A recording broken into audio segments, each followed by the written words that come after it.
bon envers ses parents, c'est une obligation en islam, vous connaissez tous les textes là-dessus. Ça, c'est une évidence. Mais rarement on parle de l'inverse, le droit de l'enfant sur ses parents. Donc aujourd'hui, on va parler d'éducation des enfants et aussi de droit des enfants sur leurs parents. Dans mon raisonnement, je suis parti d'un athar, une histoire qui date de l'époque de Omar ibn al-Khattab radiyallahu anhu. Dans cette histoire, je vais vous la dire en arabe et la traduire instantanément en français. Ja'a rajulun ila Omar. Un homme est venu voir Omar ibn al-Khattab à l'époque où il était calife, après la mort du prophète sallallahu alayhi wa sallam. Yashku ilayhi uquq ibnihi. Il est venu pour se plaindre que son fils il se comporte mal envers lui. C'est un cas classique. فأحضر عمر الولد وأنبه على عقوقه لأبيه ونسيانه لحقوقه. Donc Omar, qu'est-ce qu'il fait? Il convoque l'enfant. Viens là. Remarquez que Omar, c'est le calife, petite parenthèse, remarquez sa disponibilité. Tu peux venir le voir et te plaindre, il te reçoit. Il convoque l'enfant. Il fait un rappel à l'enfant sur l'obligation d'être bon envers ses parents, d'obéir à ses parents, etc. فقال الولد يا أمير المؤمنين أليس للولد حقوق على أبيه. L'enfant, il dit à Omar, mais ok, j'ai compris, il faut obéir à ses parents, il faut être gentil envers ses parents, il faut obéir à ses parents, etc. Mais est-ce que nous, en tant qu'enfants, on a des droits sur nos parents? قال عمر بلى. Omar, il dit, bah, bien sûr que l'enfant il a des droits sur ses parents. فقال ما هي يا أمير المؤمنين. Il a dit, ô commandeur des croyants, l'enfant, des obéissants, il dit, c'est quoi ces droits que nous les enfants on a sur nos parents? قال عمر أن ينتقي أمه ويحسن اسمه ويعلمه الكتاب أي القرآن. Omar lui a dit premièrement que ton père il ait choisi une bonne épouse, deuxièmement qu'il te choisisse un beau prénom, et troisièmement qu'il t'enseigne le livre, c'est-à-dire le Coran, c'est-à-dire en gros qu'il te transmette la religion. قال الولد. L'enfant il a répondu à Omar, يا أمير المؤمنين, ô commandeur des croyants, إن أبي لم يفعل شيئا من ذلك. Mon père il a jamais rien fait de ça. أما أمي فإنها زنجية كانت لمجوسي. Ma mère c'était une esclave. Mon père il s'est marié avec une esclave. À l'époque c'était autorisé. وقد سماني جعلة. Il m'a donné comme prénom جعلة. جعلة c'est un insecte, c'est un scarabée. ولم يعلمني من الكتاب حرفا واحدا. Et mon père il m'a jamais enseigné une seule lettre du Coran. Omar il était sur le dos du jeune. Le viseur il était sur le jeune. C'était lui le fautif jusqu'à maintenant. Mais là, il y a une nouvelle information. Regardez, Omar, il va changer de cible. فَالْتَفَتَ عُمَرْ إِلَى الرَّجُلِ. Omar, il s'est tourné vers le père et il lui a dit جِئْتَ تَشْكُو عُقُوقَ ابْنِكَ. T'es venu pour te plaindre de ton fils. وَقَدْ عَقَقْتَهُ قَبْلَ أَنْ يَعُقَّكَ وَأَسَأْتَ إِلَيْهِ قَبْلَ أَنْ يُسِيءَ إِلَيْكَ. En vérité, t'es venu pour te plaindre que ton fils il se comporte mal. Mais c'est toi qui t'es mal comporté avec ton fils avant que lui se comporte mal envers toi. Et c'est toi qui as manqué à tes droits avant que ton fils manque à ses droits. Donc c'est qui le fautif dans l'histoire? C'est le père. En premier, pas que, ça excuse pas, voilà. Mais c'est lui le fautif. Donc il faut comprendre une chose, c'est la responsabilité qu'on a en tant que parents. Quand Allah subhanahu wa ta'ala, il nous dit dans le Coran, قُوا أَنفُسَكُمْ وَأَهْلِكُمْ نَارًا, cet ordre dans lequel Allah Azza wa Jalla nous dit, protégez-vous du feu et protégez vos familles. Ali ibn Abi Talib, il a dit, ça veut dire quoi ce verset? Comment tu protèges ta famille contre le feu? Addibuhum wa allimuhum. Éduquez-les et apprenez-leur. Apprenez-leur. L'éducation, l'apprentissage, ce qu'on appelle l'éducation et l'instruction. Le prophète, sallallahu alayhi wa sallam, dans un hadith, pour sensibiliser ça, c'est juste l'introduction. Et après, je passe la parole à Cheikh Mahdi. Un hadith très connu, mais qu'il faut vraiment assimiler dans sa tête. Ce hadith dans lequel le prophète sallallahu alayhi wa sallam nous dit kullukum ra'in. Chacun d'entre nous, il est comme un berger. Mas'oulun an ra'iyatihi. Et il va être interrogé sur son troupeau, c'est-à-dire sur les gens qui sont sous sa responsabilité. Fal amir alladhi 'ala an-nas ra'in 'alayhim wa mas'oulun 'anhum. Celui qui est président de la République, ministre, maire, qui a des gens sous sa responsabilité. Le jour du jugement, il va rendre des comptes sur les gens qui sont ses administrés. De même que le prophète sallallahu alayhi wa sallam nous dit وَالرَّجُلْ رَاعٍ عَلَى أَهْلِ بَيْتِهِ وَهُوَ مَسْئُولٌ عَنْهُمْ. De même que le père de famille, il est responsable sur sa famille et il va rendre des comptes le jour du jugement sur cette responsabilité. وَالْمَرْأَةُ, la femme, رَعِيَّةٌ عَلَى بَيْتِ بَعْلِهَا وَوَلَدِهِ وَهُوَ مَسْئُولَةٌ عَنْهُمْ. De même que la mère de famille, Elle aussi, elle est responsable dans la maison de son mari. Et elle aussi, elle va rendre des comptes sur ses enfants. Donc ça, il faut bien le comprendre. Et le jour du jugement, comment ça va se passer? Abu Huraira, il nous rapporte un hadith dans lequel le prophète sallallahu alayhi wa sallam a dit « Ma min ra'in illa yus'al yawm al-qiyamati aqama amra Allah am ada'ahu » Chaque personne qui aura eu des responsabilités sera amenée le jour du jugement à témoigner devant Allah et Allah lui demandera « Est-ce que tu as honoré cette responsabilité que tu avais ou bien est-ce que tu l'as trahi ?» Et le prophète sallallahu alayhi wa sallam, pour nous montrer l'importance de cette responsabilité, nous dit « Kafa bil mar'i ithman an yudayyi'a man yaqut » Il suffit comme péché pour un homme de manquer aux droits de ceux qui sont sous sa responsabilité. Et dans un autre hadith de Muslim, le prophète sallallahu alayhi wa sallam nous dit Kama anna li walidayka alayka haqqa, kadhalika li waladika alayka haqqa. De même que tes parents, ils ont un droit sur toi, eh bien les enfants, ils ont un droit sur leurs parents. Et je terminerai par cette parole d'Al-Ghazali rahimahullah qui nous dit As-sabi amana 'inda walidayhi. L'enfant, c'est une amana. Vous savez ce que c'est une amana? C'est un dépôt qu'Allah t'a mis.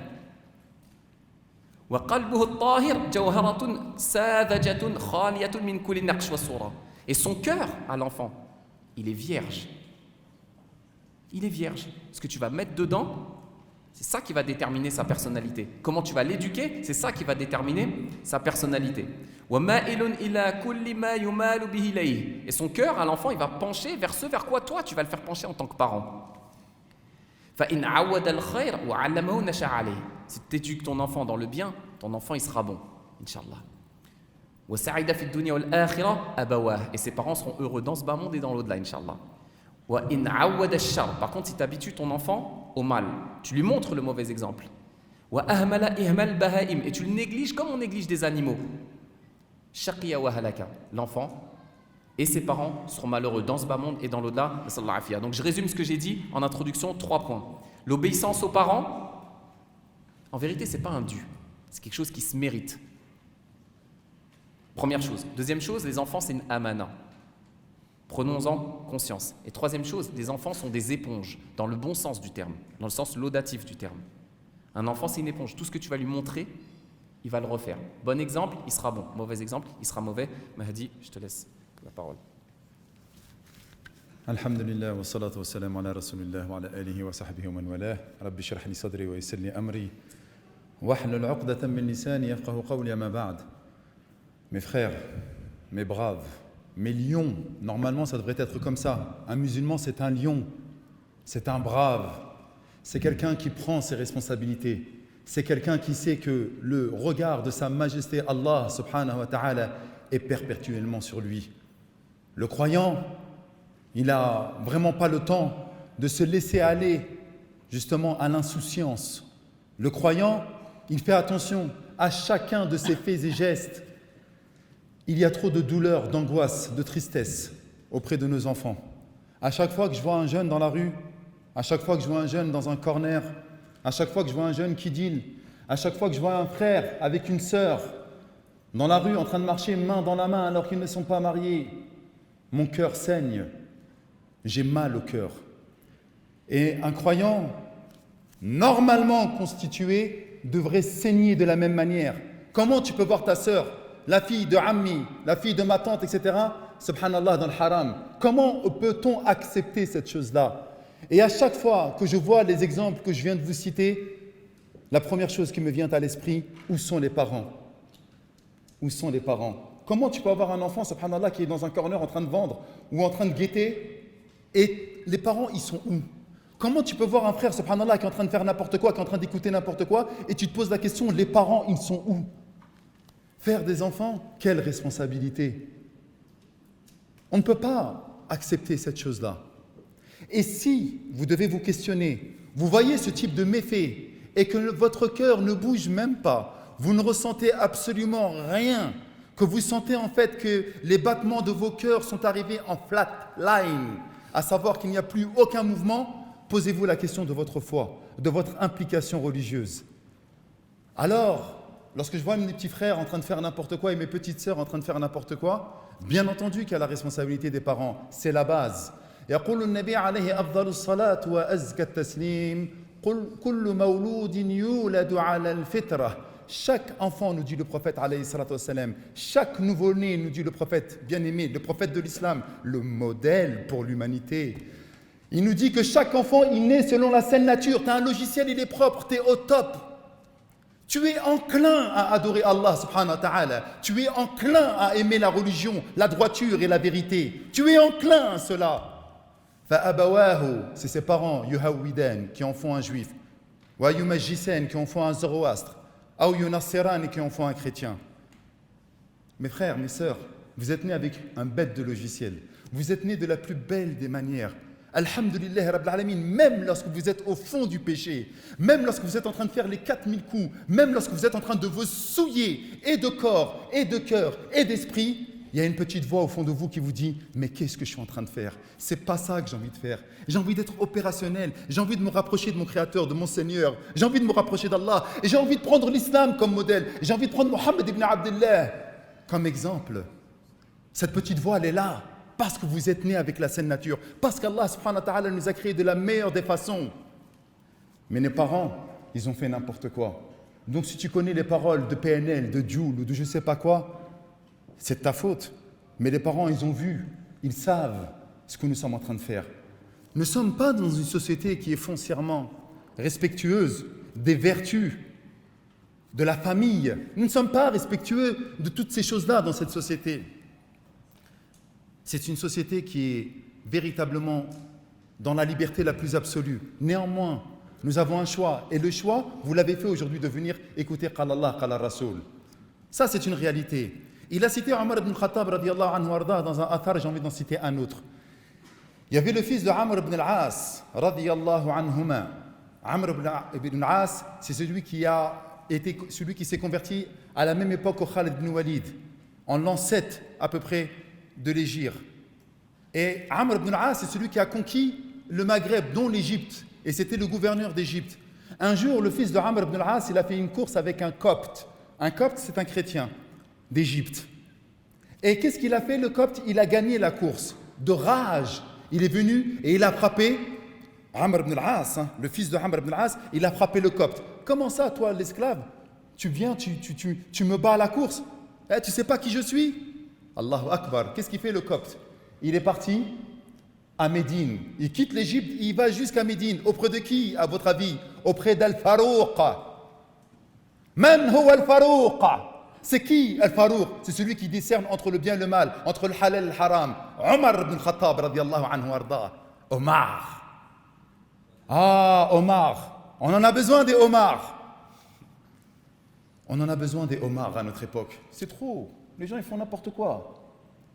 Alors il vient, il se plaint à Amir al-Mu'minin, Abu al-Hafs, le père du lionceau. Donc Omar, c'est un lion. Je la répète tout le temps, celle-là, je l'aime bien. Il faut que vous compreniez qu'Omar, c'est un lion. Le roi de la jungle. Omar ibn Khattab, radiallahu anhu arda, il prend le copte. Qu'est-ce qui t'arrive? Qu'est-ce qui t'amène d'Égypte? Voilà le fils du gouverneur Amr ibn al-As, il m'a battu, il m'a frappé. Pourquoi? Parce que j'ai gagné la course. Allahu Akbar. Il appelle son serviteur, pardonnez-moi, et il envoie une missive à Amr ibn al-As. Il lui a dit, tu viens toi et ton fils immédiatement sur le champ. Et en fait, vous ne savez pas c'est qui Amr ibn al-As. Je vous donne juste un petit peu dans le mille. Subhanallah, c'était un conquérant, c'était un gouverneur. Il faisait partie, subhanallah, des plus éminents des compagnons. Et en plus, il faisait partie des notables de Quraysh. Si vous avez regardé le film Le Message, c'est celui qui parlait avec Ja'far devant le Négus. Je ne sais pas si vous avez vu le film Le Message, c'est celui qui parlait avec Ja'far. C'était un notable. Qu'est-ce qu'il fait, Amr ibn al-As? Il s'exécute, il vient avec son fils. Alors qu'est-ce qu'il fait? Il lui pose la question, est-ce que c'est vrai tout ce qui s'est passé? Il lui dit, oui, c'est vrai. Il dit au copte, prends le bâton et frappe-le de la même manière qu'il t'a frappé. Allahu Akbar. C'était pas un musulman? C'était pas un musulman. Il était sous le statut d'autre qu'un musulman. Mais la justice opère, la justice de l'islam opère chez les musulmans et chez les non-musulmans. Allahu Akbar. Devant la justice, nous sommes, nous, l'humanité, tous égaux tels les dents d'un peigne. Allahu Akbar ala l'islam. Qu'est-ce que c'est beau l'islam. Mais nous, c'est un autre sujet. Donc il vient, il le frappe. Une fois qu'il l'a frappé, il a dit, c'est bon, tu l'as frappé comme il t'a frappé? Il a dit, oui, ya Amir al-Mu'minin, c'est bon, je l'ai frappé. Regardez ce qu'il dit maintenant. Maintenant, frappe son père. Est-ce que vous entendez ce que je dis ou pas là? Il a dit qui? Frappe qui? Son père, Amr ibn al-As. Amr ibn al-As. Donc c'est un copte qui va venir frapper non seulement le fils du prince, le fils du gouverneur, et maintenant il va taper le prince et le gouverneur.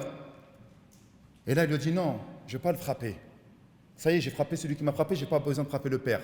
Et Amr ibn al-As, qu'est-ce qu'il dit à ce moment-là? Plutôt Omar ibn Khattab, qu'est-ce qu'il dit à ce moment-là? Ya Amr, comment cela se fait-il qu'Allah subhanahu wa ta'ala a fait en sorte que les enfants naissent libres et toi tu en fais des esclaves? Et pourtant c'est qui a fait la bêtise? C'est qui a fait la bêtise? Est-ce que c'est Amr ou c'est son fils? C'est son fils qui a fait la bêtise. Mais Omar il a dit frappe le papa. Parce que si le fils il s'est senti pousser des ailes et il s'est pris pour ce qu'il n'est pas, c'est parce que c'est le papa qui n'a pas fait l'effort. Vous vous rendez compte? Et nous maintenant, qu'est-ce qu'on voit des gens, subhanallah, encore une fois, je l'ai vu hier dans l'autoroute, ils bloquaient le périph', il y avait des sœurs, elles étaient là sur la voiture, avec des drapeaux encore. J'en ai marre de ces drapeaux. Et ils sont où les papas? Elles sont où les mamans? Vous pouvez faire des bêtises, vous avez votre responsabilité, hein. Mais ces responsabilités, on en parlera après, bi'idhnillah, juste après Yassine, elles vont être partagées au Qiyamah. Le fils, il a fait n'importe quoi, Wallah, il peut dire Ya Allah, papa, papa, mais on en parlera tout à l'heure. Alors pour entrer dans le vif du sujet, à savoir les droits de l'enfant sur ses parents, en fait, ça rejoint le sujet de l'éducation, c'est pour ça qu'on intervient à deux. Le premier qu'il a mentionné, Omar, radiyallahu anhu, c'est quoi? C'est Irtiyar Zawjah. Le premier droit que l'enfant il a sur ses parents, il n'est même pas né. Vous avez compris ce que j'ai dit? Le choix de l'épouse. L'enfant, il n'est même pas né. Ses parents, ils ne sont même pas encore mariés. Il a déjà un droit. Le futur enfant qui va naître, il a déjà un droit sur ses parents. C'est quoi? C'est que son futur père choisisse correctement son épouse. La future mère qui va porter ses enfants. Et vice-versa. Que la femme, actuellement, qui cherche un mari, c'est le droit de son futur enfant qu'elle choisisse correctement son mari.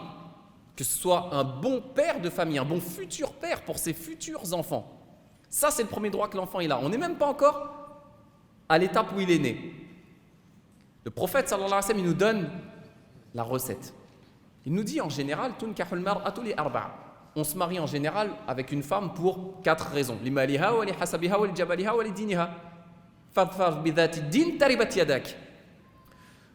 On se marie en général avec une femme pour 4 raisons. Soit parce qu'elle est riche, soit parce qu'elle est belle, soit parce qu'elle est noble, soit parce qu'elle est religieuse. Et le prophète, sallallahu alayhi wa sallam, par une expression difficilement traduisible en français, il nous dit évidemment de choisir celle qui a la religion. Donc le premier droit que l'enfant il a sur toi, alors que tu n'es même pas encore né, c'est que tu choisisses une femme religieuse et que la femme choisisse un homme religieux. C'est la première chose. Deuxième chose, Omar ibn Khattab, il nous parle de quoi? Il nous parle de nom. Le choix du nom. Le prophète sallallahu alayhi wa sallam nous dit Innakum tud'auna yawm al-qiyamah bi asma'ikum wa asma'i abaikum fa ahsinu asma'akum. Le droit que l'enfant il a sur ses parents, là ça y est maintenant il est né, ou pendant la grossesse, même si la sunna c'est de lui donner le nom le 7e jour, c'est autre chose, que les parents choisissent un beau nom.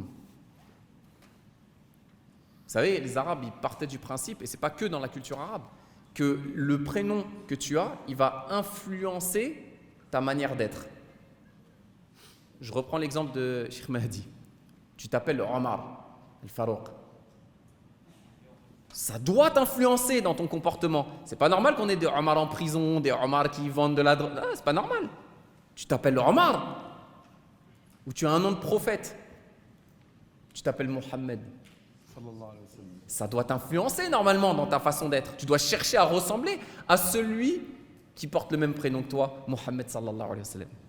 Donc ça, c'est un droit que l'enfant il a sur ses parents qui lui choisissent un beau prénom. Et le prophète sallallahu alayhi wa sallam nous dit Inna habba asma'ikum ilallah Abdullah wa Abdurrahman. Les meilleurs des prénoms, c'est Abdullah et Abdurrahman. C'est des exemples. Donc ça, c'est important que l'enfant il ait un beau prénom, que ses enfants ils choisissent un beau prénom, ce qui n'était pas le cas dans l'histoire qu'on a racontée de Omar, puisqu'il l'a appelé Scarabée. Un autre droit que l'enfant il a sur ses parents, c'est une chose qui est devenue culturelle en fait chez nous. C'est al-aqiqa. Que c'est l'aqiqa? Ne traduisez pas par baptême, hein. C'est pas un baptême. L'aqiqa, avec toutes les règles juridiques qui vont avec, hein, le sacrifice, etc. Ça, c'est un droit que l'enfant il a sur ses parents. Écoutez bien, Le prophète sallallahu alayhi wa sallam dit Al-ghulam murtahanun bi'aqiqatihi yudhbahu anhu yawm as-sabi' wa yusamma wa yuhlaqu ra'suhu. Le prophète sallallahu alayhi wa sallam dit l'enfant, le bébé, il est otage, et on va revenir sur le sens de ce mot-là, c'est ça qui est important. Il est otage de sa aqiqa. Qu'est-ce que ça veut dire, il est otage de sa aqiqa? On égorgera pour lui le 7e jour. On sacrifiera une bête le 7e jour. 1, 2, c'est des divergences dans les madhahib, ça s'étudie en fiqh, c'est pas le sujet. Oui, Samma, et on lui donne le prénom. Normalement, à Sunna, c'est ça, le 7e jour, on donne le prénom à l'enfant. Et on lui rase la tête, là aussi vous connaissez, avec les règles spécifiques. Ce qui nous intéresse, c'est Murtahanun. L'enfant, il est otage de sa aqiqa. Pourquoi on fait la aqiqa?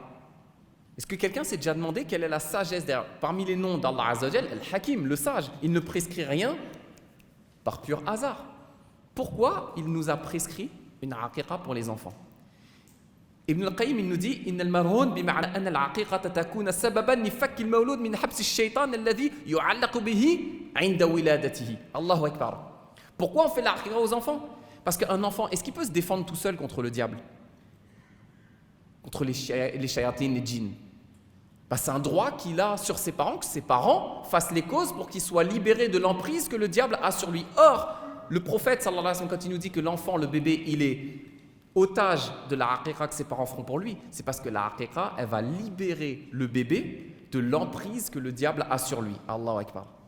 Maintenant, vous connaissez le sens, l'objectif de la aqiqa. C'est pas juste traditionnel comme ça. C'est parce que l'enfant, c'est un droit qu'il a sur ses parents qui le libère de l'influence du diable sur lui. Non, il ne peut pas le faire tout seul. Donc ça sert à ça, la aqiqa. Donc c'est un droit que l'enfant, il a sur ses parents. Je vais réagir sur les trois.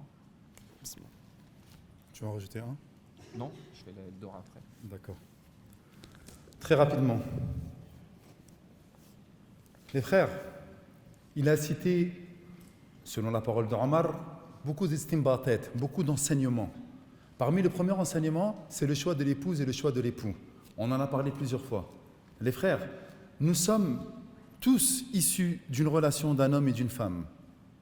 Nous avons tous des blessures internes. Nous voyons parfois, surtout lorsque nous revenons à l'islam, que nos parents, en fait, parfois, ils ne sont pas très au fait de l'islam. Et ça nous influence énormément. On se retrouve avec des blessures très profondes. Même arrivé à l'âge de 40, 50, 60 ans, 70 ans, on se rappelle encore de la douleur que nous avons eue lorsque nous étions enfants. À cause de quoi? Parce que notre maman, parfois, faisait n'importe quoi. Parce que notre papa faisait n'importe quoi. Parce que notre papa avait peut-être... il forçait trop sur la bouteille. Ou parce que notre maman, subhanallah, elle était légère dans ses mœurs. Elle ne faisait pas ce qu'il fallait. Et nous, on ne peut pas se départir de notre père. On ne peut pas se départir de notre maman.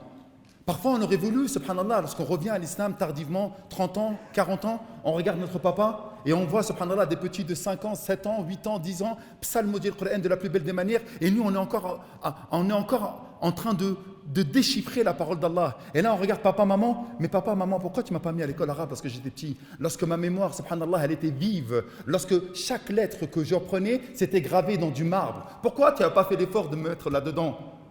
Eh bien, vous savez ce que vous avez fait? Vous avez été responsable. Tu t'es entiché d'une femme que tu as appréciée simplement pour sa plastique extérieure. Mais en fait, toi, espèce d'égoïste, je suis désolé de vous le dire comme ça, pardonnez-moi. C'est de l'égoïsme! C'est de l'égoïsme! Parce qu'en fait, nous, on réfléchit pas. Le musulman, il a toujours 2-3 coups d'avance, 4-5 coups d'avance. Il réfléchit à chacune de ses actions. Ouais, je sais que vous n'aimez pas, c'est pas grave, parce qu'il y a trop de douleur chez les enfants. En fait, ce que vous ne savez pas, c'est qu'il y a Yassine et moi, lorsqu'on reçoit des messages Schnapp, alhamdulillah, c'est beaucoup de détresse, beaucoup d'angoisse. Vous ne pouvez même pas vous imaginer. Vous êtes préservés, alhamdulillah, rabbil alamin.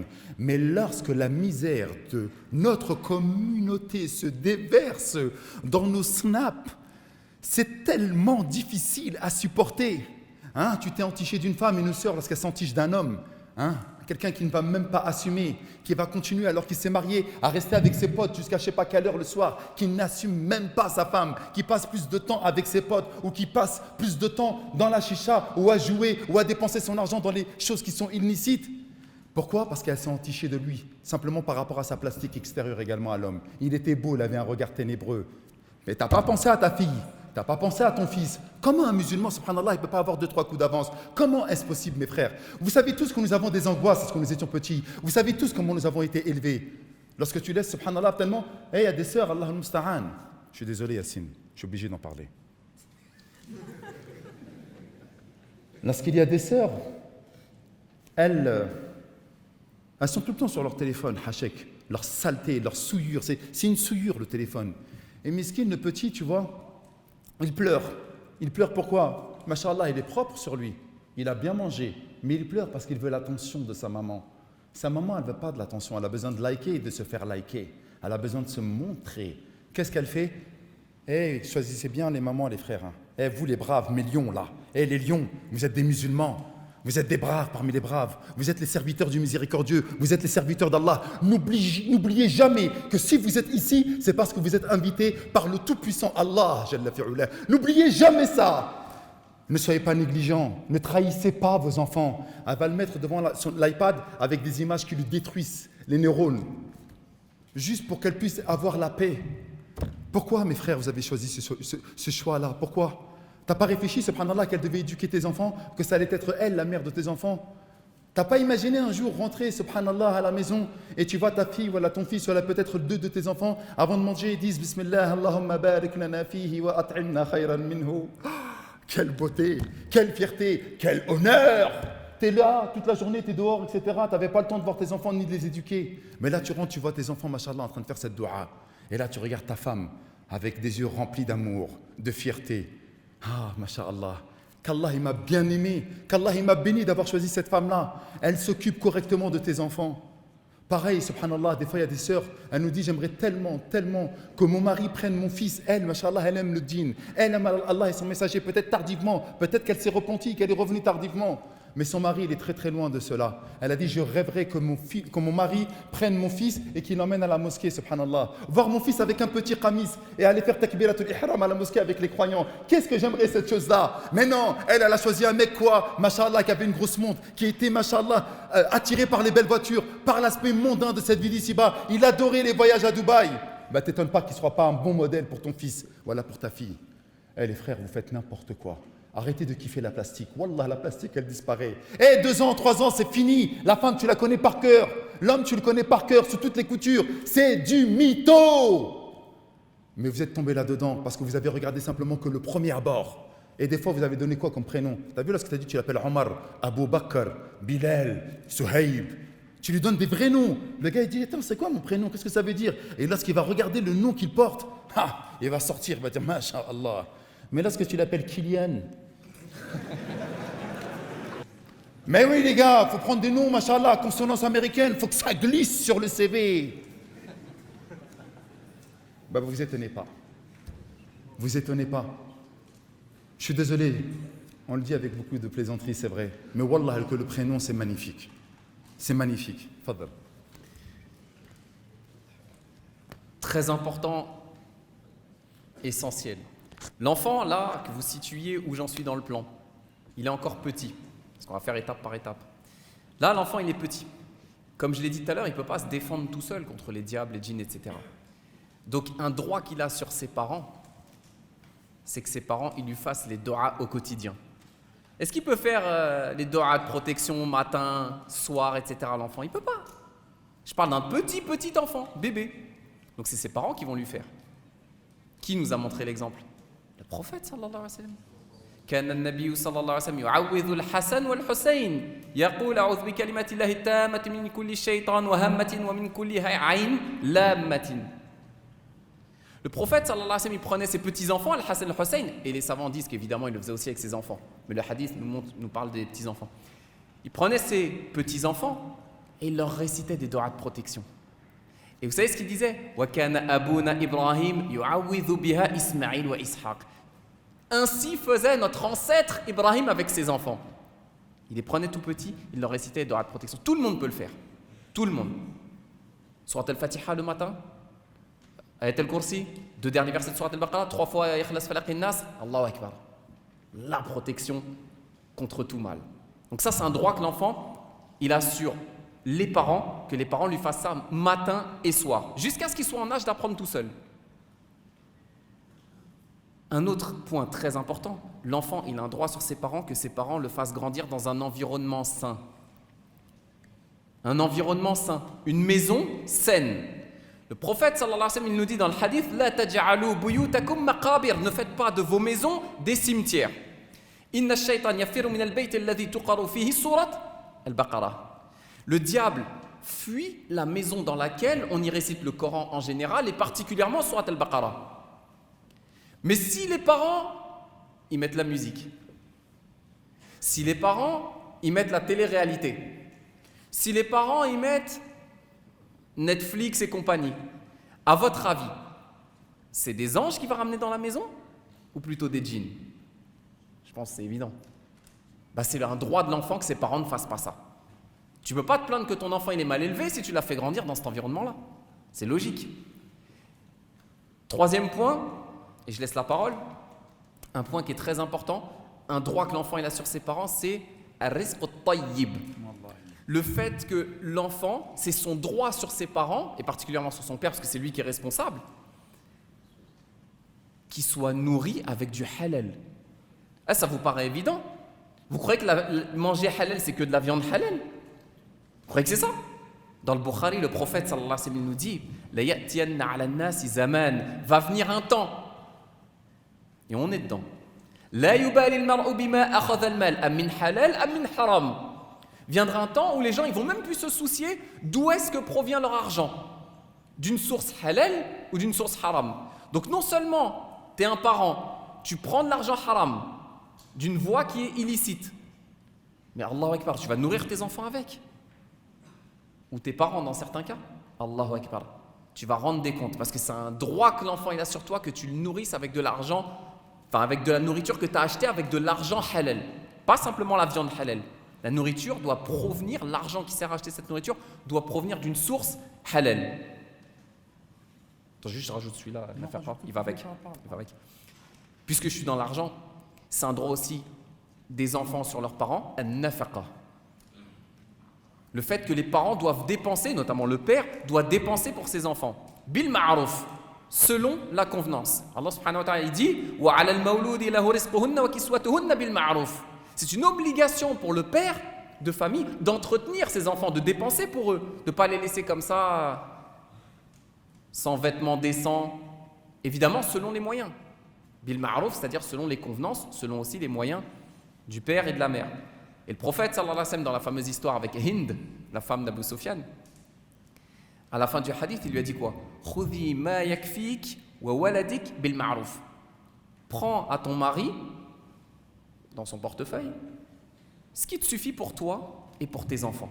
Parce que c'est au mari, c'est au père de famille d'entretenir sa femme et ses enfants. Donc ça, c'est un droit que les enfants ils ont sur leur père, que le père il dépense pour eux tant qu'il peut, au maximum. Les conséquences de le rizq al-haram pour les enfants. Vas-y. J'ai pas de question. Il parle de choses très importantes. L'une des premières choses pour moi qui est très très importante, c'est qu'on ne préserve pas nos enfants. Parmi les choses qu'il a citées, c'est que le prophète alayhi salatu wassalam, à chaque fois pour le Hassan et le Hussein, sallallahu alayhi wa sallam, pour le Hassan et le Hussein, il faisait toujours cette invocation. Et ensuite, il soufflait sur ses enfants, ses petits-enfants plutôt, avant qu'ils puissent sortir dehors. Pourquoi? Parce qu'il avait peur en fait de l'œil des gens. Et vous savez très bien qu'al-ayn al-haq, que l'œil c'est une vérité. Al-ayn haq, l'œil, le mauvais œil plutôt, où il n'y a pas de mauvais, mais l'œil c'est une vérité. Et ça peut tuer une personne. Alors, remarquez ce que nous sommes en train de faire nous. Tout ce que faisait le prophète alayhi salam, nous on en fait le contraire. Déjà on ne leur fait même pas des invocations. On les éduque même pas pour leur dire, lorsque tu vas sortir fiston ou ma fille, tu vas dire Bismillah tawakkaltu ala Allah wa la hawla wa la quwwata illa billah. C'est tout simple. Tu sors sous la protection d'Allah subhanahu wa ta'ala avec cette parole. Bismillah, au nom d'Allah. Tu prononces le nom de sa majesté Allah. Tawakkaltu ala Allah. Je m'en remets exclusivement à Allah. C'est exclusif. C'est pas je m'en remets à lui, à lui. Non. C'est une exclusivité qui revient au maître des cieux et de la terre, Allah. Tawakkaltu ala Allah wa la hawla wa la quwwata illa billah. Car il n'y a de force et de puissance que par Allah subhanahu wa ta'ala. Déjà, nous, on ne fait pas cette chose-là. Mais pire encore, nos enfants, on les affiche sur les réseaux sociaux. Eh ouais. Je crois que Zarma, sur les réseaux sociaux, il y a des gens, machallah, qui vont dire ouais, machallah, tabarakallah, qu'est-ce qu'il est beau, etc. On va lui mettre une paire de Jordan à 80 € au pied. La paire de Jordan, elle va durer combien de temps? Miskin, il vient juste de naître. Mais il vient de naître, qu'est-ce que tu lui mets 80 € sur les pieds, frère? Va acheter autre chose avec. Il va le mettre peut-être, vous savez, 1 mois, 2 mois, 3 mois, ça va extrêmement vite. Hein. Mais 80 € la paire de Jordan. Et il va lui mettre, subhanallah, un petit linge Dior. Un truc qui vaut peut-être 300, 400 €. Hein. Et après, elle va le mettre sur les réseaux. Miskin. Après, il a mal. Ah, je sais pas, il a toujours des gaz, il est constipé, il fait que de pleurer. Mais qu'est-ce que tu as fait? Tu exposes, nous exposons nos enfants. Ou parfois, les papas, ils sont fiers. Son fils est un bon joueur, tu vois, il touche. Et il vient, machallah, il le filme sur le bord du terrain, en train de faire des passements de jambes, et il marque le but. Les gens vont dire, ah, il touche le petit, il touche. Je crois qu'ils vont dire, machallah, tabarakallah. Et miskin, paf! Match prochain, il se fait éclater la jambe. Non mais voilà, c'est vrai, vous pensez que vous rigolez, mais ce n'est pas préserver ses enfants, ça. On ne prend pas l'exemple du prophète, alayhi salatu wassalam. Pourquoi nous sommes... Et nos petites filles, etc., comme elle est belle, on va lui faire des petites boucles d'or, là, tu vois, là, avec le petit truc qui va bien, etc. Nos petites filles vont être magnifiques, avec les petites robes de princesse, etc. Et on va les afficher sur les réseaux sociaux. Vous pensez qu'il va se passer quoi derrière? Le diable, il va attaquer. Al-Ayn, il va venir. Al-Hasad. Il y en a une qui n'a pas eu d'enfant. Qu'est-ce qu'elle m'énerve, elle a toujours montré ses enfants. Moi, ça fait 7 ans que j'essaie de faire des gosses et j'arrive pas à faire des gosses. Et toi, tu montes tes gosses sous toutes les coutures, bien habillés. Qu'est-ce que tu es en train de faire? Qu'est-ce que tu es en train de faire, ma soeur, mon frère? Vous faites quoi en montrant des choses pareilles? Vous êtes en train de susciter l'animosité, la jalousie, la haine d'une personne qui n'arrive pas à faire d'enfants. Montrez vos enfants sur les réseaux sociaux. Bravo, alaykoum, c'est bien. Et après, lorsqu'ils sont touchés par le mes, par le hasad, par le mal, par les forces obscures, vous vous dites pourquoi? Ah ouais, mais ça fait trop de dégâts, ça. Il a cité une deuxième chose aussi. Voilà. Al-rizq al-tayyib. Le fait de manger halal. Comme il a dit, ce n'est pas simplement de dire bismillah sur la bête et de manger halal. Non. Vous savez que lorsqu'on mange haram et qu'on lève les mains à Allah subhanahu wa ta'ala, Allah n'accepte pas nos invocations. Ensuite, on évoque l'individu qui avait les cheveux hirsutes poussiéreux. Yuti le safara, il était tout le temps en voyage. Vous savez que la personne, lorsqu'elle est en voyage, qu'est-ce qu'elle a comme cadeau? Qu'est-ce qu'elle a comme force, comme pouvoir? Barakallahu fik ahsant. Comment tu t'appelles? Sulayman, t'as quel âge, Sulayman? 17 ans, t'es marié ou pas encore? Vous voyez, voilà, tu sais quoi, laisse-moi une petite digression là. Écoutez bien, hein, vous avez vu, il a 17 ans, il n'est pas marié, vous avez tous rigolé. 17 ans, Zarma, t'es pas marié? Oqsimu lakum billah, hier je suis parti faire un mariage. Le petit, il avait 18 ans et la sœur, elle avait 18 ans. D'ailleurs, je salue Boumedienne. Je ne sais pas s'il me voit aujourd'hui, mais Boumedienne, tu es un bonhomme. Et le voisin à Boumedienne, qui est le père du fils, et Boumedienne, c'est le père de la fille, ils les ont mariés. C'était des voisins. Ils se sont appréciés. Qu'est-ce qu'ils ont fait? Ils se sont appréciés, on va les marier. Wallah, el adim, hier, 18 ans, ils se sont mariés, Allahu Akbar. Lui, 18 et 18. Ça m'a rappelé des souvenirs. D'ailleurs, ma femme, elle est ici, je la salue. Qu'Allah la préserve, vitamine. Écoutez-moi bien, Wallah al-Adim, bonhomme, 18 ans. Là, vous vous dites, mais comment je vais faire pour marier, etc. Parmi les droits que vous avez sur vos parents, c'est que justement, ils vous considèrent. Wesh, tu vois un frère, il commence à avoir la barbe, subhanallah. C'est des hormones qui marchent, frère, il est chaud. Et tu sais qu'il est chaud. Et tu te dis même pas, subhanallah, peut-être que mon fils, il voudrait peut-être se marier. Hein? Parce que la jeunesse, l'homme, lorsqu'il est jeune, il est malade. Il est malade d'amour. Et le seul remède de cette maladie qu'on appelle l'amour, c'est le mariage. Et tu as ton père qui est là, il sait que tu es un bonhomme, il sait que tu as la barbe, il sait que tu as les testostérones qui sont là. Et il ne te calcule même pas. Wallahi, Boumedienne, hafidahullah, il a tout compris avec son voisin. Il a vu ça, il a dit, wesh, ils sont petits, ils sont jeunes, c'est maintenant que ça se passe. Pourquoi? Qu'est-ce qu'ils ont mis en application, encore une fois, les frères? Parce que vous pensez que l'islam, c'est simplement des contes d'anciens, c'est pour les barbus aux cheveux blancs, les barbus à la barbe blanche. Non, l'islam c'est quelque chose de concret. Lorsque le prophète, alayhi salatu salam, il interpelle les jeunes, il leur a dit, Ya ma'ashara al-shabab. Il n'a pas dit, Ya ma'ashara al-muslimin, Ya ma'ashara al-ansar, Ya ma'ashara al-quraysh. Il a dit, Ya ma'ashara al-shabab, oh vous les jeunes. Man istata'a minkum al-ba'ata falyatazawwaj, que celui qui a les moyens physiques et financiers de se marier, qu'il se marie. Pourquoi il a dit les jeunes? Parce qu'il sait, sallallahu alayhi wa sallam. Et donc les parents d'hier, ils savent que leurs enfants, ils ont besoin de se marier. Ils sont à la hauteur. Mais je reviens à la nafaqa, le fait que tu donnes de l'argent qui soit haram. Le voyageur, subhanallah, tu lèves les mains, Yamuddu yadayhi ila sama, c'est la suite. Hein. Il est voyageur et il lève les mains. Voyageur doit exaucer. Il lève les mains. Allah subhanahu wa ta'ala l'éprouve de la pudeur de rendre les mains de son serviteur vides lorsqu'il l'invoque. Ya Allah, Ya Allah. Le Créateur suprême, le riche par excellence, le détenteur de la force sublime et absolue, le Créateur des anges, le Créateur du paradis, le Créateur du feu, le Créateur du soleil, le Créateur de la voie lactée, Allah qui donne comme il veut. Si vous deviez dénombrer les bienfaits d'Allah, vous ne pourriez les compter. Allah, tu lèves les mains, il ne te donne pas? Mais c'est où ça? Ça n'existe pas. Allah donne. Invoquez-moi et je vous donne. Donc posez-vous la question lorsque vous demandez à Allah pourquoi il ne vous donne pas. Comment vous avez gagné votre argent? Qu'est-ce que vous avez fait pour nourrir vos enfants? Tu lèves les mains, aux cieux, ya Rabbi, tu répètes l'Abdul Jalal, oh mon Seigneur, Allah il dit, mon serviteur, il répète plusieurs fois mon nom, Ya Allah, Ya Allah. Et lorsqu'on répète plusieurs fois le nom de sa majesté Allah, Allah il donne. Ensuite il nous dit, le prophète sallallahu alayhi wa sallam, wa mat'amuhu haram, sa nourriture elle est haram, wa malbasuhu haram, ses habits ils sont haram. Wa mashrabuhu haram, sa boisson elle est haram, wa ghudiya. Il a grandi dans le haram, il a baigné dans le haram. Comment voulez-vous, subhanallah, qu'Allah réponde à cela? Alors faites attention, qu'est-ce que vous allez ramener à manger? Des fois, vous voulez peut-être guider vos enfants, vous voulez peut-être que la baraka, elle descende, etc., mais il n'y a rien qui se passe. Et je le dirai tout à l'heure pour la nafaqa, Inch'Allah. Un autre droit que les enfants ils ont sur leurs parents, c'est l'adl. Le fait que les parents soient équitables envers leurs enfants. Le prophète sallallahu alayhi wa sallam nous dit Ittaqullah wa'adilu bayna awladikum. Craignez Allah, il s'adresse aux parents, et soyez équitables envers vos enfants. Il ne faut pas faire du favoritisme envers les enfants. Donc ça, c'est un droit que vous avez sur vos parents, que voilà, ils soient équitables entre les différents enfants. C'était juste le dernier point par rapport à la petite enfance. Ensuite, on passe à l'étape qu'on appelle as-sabi al-mumayyiz. C'est l'étape où l'enfant, il grandit et il commence à comprendre les choses. Comment on va l'éduquer et quel droit, cet enfant qui a commencé à grandir, quel droit il va avoir sur ses parents.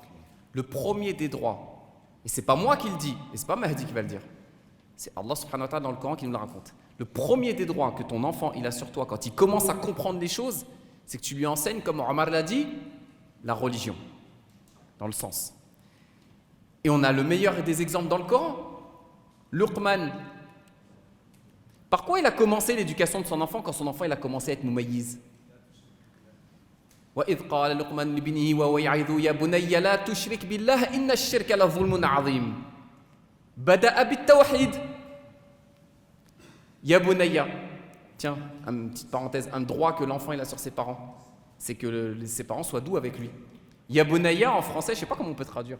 Fiston. C'est affectif. Ouais. Voilà, c'est affectif. C'est oh mon petit enfant, mon fiston. Voilà.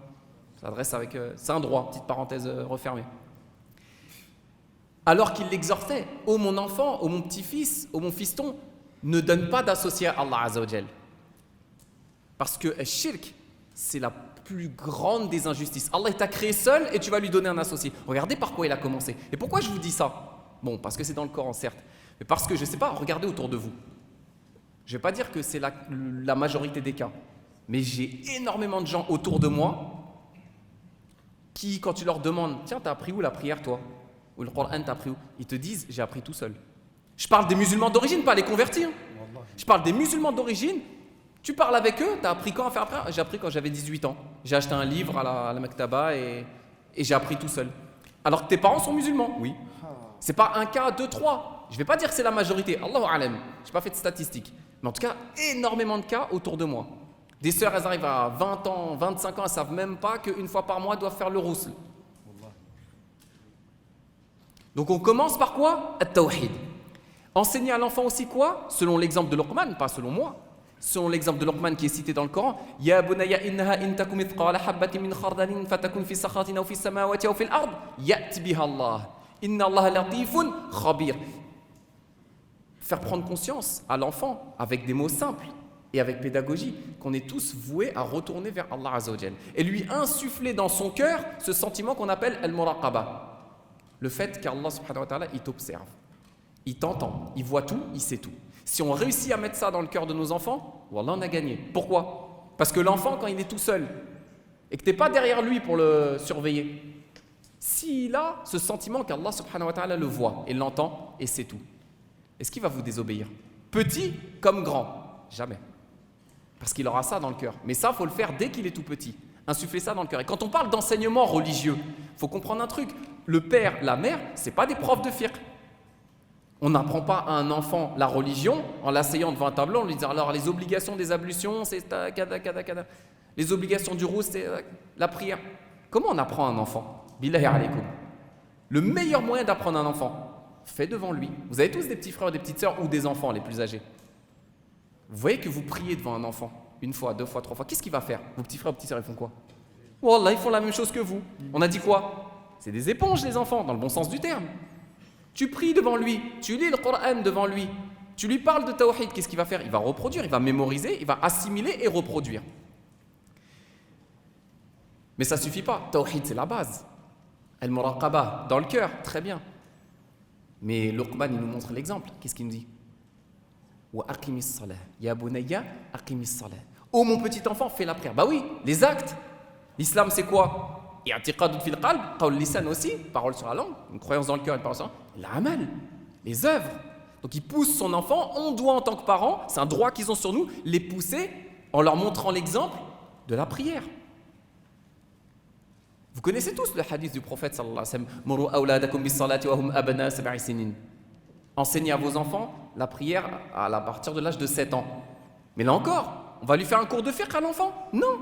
Le droit qu'il a sur nous en tant que parents, nous qui sommes parents, notre enfant il a comme droit sur nous qu'on lui montre l'exemple, qu'on prie devant lui. Et là il va nous imiter.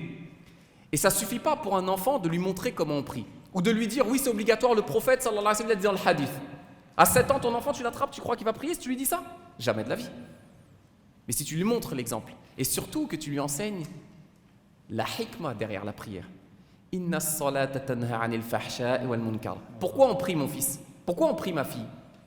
Parce que Allah Azza wa Jalla nous dit dans le Coran que cette prière-là qu'on fait 5 fois par jour, c'est elle qui nous préserve contre quoi? Les maux et les turpitudes, les péchés.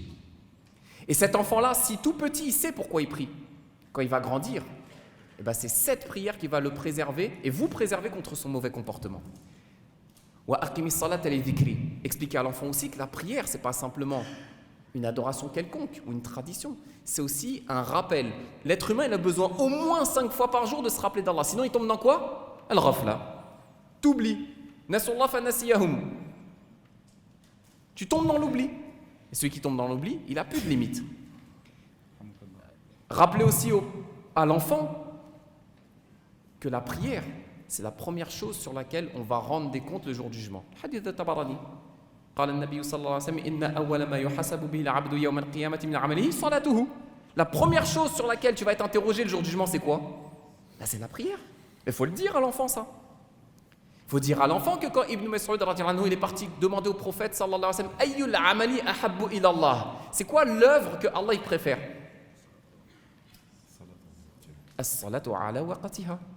La prière dans son temps. Donc il faut non seulement, transmettre l'obligation de la prière, et ça, rares sont les parents qui le font, transmettre à leurs enfants l'obligation de la prière. Comme je l'ai dit, de mon expérience personnelle, mais ce n'est pas représentatif parce que je suis personne, mais beaucoup de parents n'ont pas fait ça, transmettre l'obligation de la prière à leurs enfants. Surtout, leur montrer l'exemple, et 3, leur expliquer les finalités de cette prière. Alhamdulillah. Vous êtes toujours là ou vous vous ennuyez un petit peu? Barakallahu fik. Alors, il y a des parents, ils blessent leurs enfants et parfois ils remuent le couteau dans la plaie. Parfois, on voit des parents qui vont privilégier les frères et les sœurs. Et ça, c'est la chose qu'il ne faut absolument pas faire. Nous, je parle des Maghrébins et des subsahariens, on est issus de grandes fratries. C'est vrai ou pas? Et des fois, on va voir nos parents qui vont privilégier les uns ou les autres. Et je vais vous dire une chose, le cœur, tu ne le contrôles pas. Tu aimeras toujours un de tes enfants plus qu'un autre. Mais ça ne veut pas dire que tu l'aimes plus qu'un autre dans les degrés. Sur une échelle de 1 à 10, lui c'est 10 et les autres c'est 5 ou 4. Non, ils seront tous à 10, mais tu auras une particularité, une préférence pour un de tes enfants. Tu verras qu'avec un de tes enfants, ça matchera plus. Eh bien, parfois, il y a certains parents qui le montrent, cette chose-là. Et ça, c'est la pire des choses à faire. Pourquoi? Parce que ça vient venir créer de l'animosité entre les frères et les sœurs. Et ils vont le faire complètement ouverte. Il en a cité un des hadiths, mais il y en a plusieurs et qui pullulent. On n'a pas le droit de faire une chose pareille. Parce que ça se transforme plus tard, lorsqu'on est adulte, en un mal qui va venir gangréner toute la famille. Ça, c'est une chose qu'il faut le dire. La deuxième des choses également, ta'alim al-tawhid par rapport à la recommandation de Luqman. Mais avant Luqman, lorsque tu dis à ton fils, ya bunay, oh fiston, oh mon gars, il y avait une parole à l'ancienne qu'on disait, ne laisse pas ton fils chercher ailleurs l'amour qu'il devrait avoir dans tes yeux. Est-ce que vous avez compris ou je répète? Ne cherche pas, ou ne laisse pas ton fils chercher l'amour ailleurs que dans tes yeux. Pourquoi en fait nos enfants, ils aiment bien traîner dehors? Parce que le papa, il ne fait pas l'effort nécessaire. Il ne lui parle pas. Il ne le calcule pas. Parfois, on rentre dans des familles où le papa, il mange tout seul, et ensuite, c'est les enfants avec la maman qui mangent tout seul. Il n'y a pas d'échange comme ça, là, subhanallah. Et pourtant, Allah Azza wa Jalla, lorsqu'il dit « Ya bunay », ouvrez les guillemets, « Oh fiston, oh mon gars sûr », tu vois, t'es mon gars à moi. Ça y est, c'est plus le petit bébé, c'est ton ami, il faut que tu en fasses un ami pendant un moment. Ben nous, on ne fait pas cette chose-là. Dès qu'il commence à nous prendre la tête, et il doit nous prendre la tête. Pourquoi? Parce que lorsqu'il arrive dans l'adolescence, l'enfant, il veut se développer tout seul. Eh vas-y, c'est bon papa, arrête de me prendre la tête. Eh vas-y, c'est bon papa, je sais. Combien de fois on l'a dit? Eh papa, ça y est, je suis plus un gamin, c'est bon, laisse-moi. Ouais, c'est vrai, on l'a tous fait. Parce que pendant un moment, dès qu'on commence à avoir un petit peu de pilosité, dès qu'on commence à avoir un petit peu de barbe comme ça, on se prend pour ce qu'on n'en est plus. Par contre, le papa, il doit patienter. Est-ce que vous pouvez avancer un petit peu les frères, s'il vous plaît? Parce que là, il y a la prière du Asr qui arrive et les fidèles de la mosquée de Bobigny, ils veulent venir prier leur Asr. Comment on dit? On a pris d'assaut la mosquée aujourd'hui. En mode zient. J'en étais où les frères? Ouais, Yabounay. On est là, on ne veut même plus créer justement ce rapport de proximité avec nos enfants. Et après, nos enfants, ils disent quoi? Ils vont aller chercher, subhanallah, cet amour-là, le fait de se sentir important, de se sentir exister dans les yeux des gars du quartier. Et c'est pour ça qu'on les voit la plupart du temps qui ne veulent pas rentrer. Dès que le papa il rentre, qu'est-ce qu'il fait le petit? Il part et il va dans sa chambre. Il n'est pas content d'accueillir le papa. Vas-y, papa, t'es là, je vais te raconter ma journée, on va manger ensemble, etc. Dès qu'il arrive, le papa, la galère, elle est arrivée. Hop, il part dans la chambre. Ouais, vous rigolez, ça vous parle. Deuxième des choses, lorsqu'on lui dit ta'alim as-salah, c'est vrai ce qu'il dit. Wallah, il y a des frères, subhanallah, il me dit, ouais, moi à 18 ans, il y a des sœurs, subhanallah, elles ne savaient pas que lorsqu'elles avaient leurs règles, il fallait qu'elles se douchent, béniyat at-tahara, et ensuite qu'elles devaient refaire la prière. Elles n'ont jamais fait ça. Et je connais des sœurs qui elles rattrapent 5, 6, 7 ans de prière comme ça. Subhanallah al-azim. Parce que la maman, elle n'a pas éduqué. Rappelez-vous encore une fois le choix de la maman, comment il est important. Parce que le papa, il n'a pas éduqué. Je vais vous raconter une petite anecdote. Lorsque parfois on réveille nos enfants, parce qu'à 7 ans, tu lui dis, fiston, tu as 7 ans maintenant? Tu sais, le prophète sallallahu alayhi wa sallam nous a dit, enseignez à vos enfants la prière à 7 ans. À 7 ans.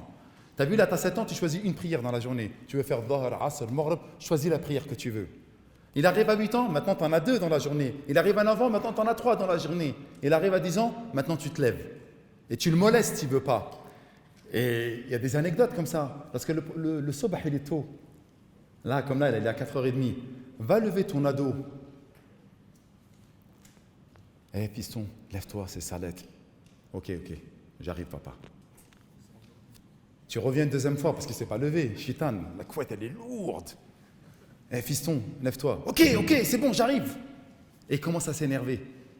Même s'il s'énerve, même si parfois il va mal te parler et il va te faire entendre des choses que tu n'aimes pas, continue.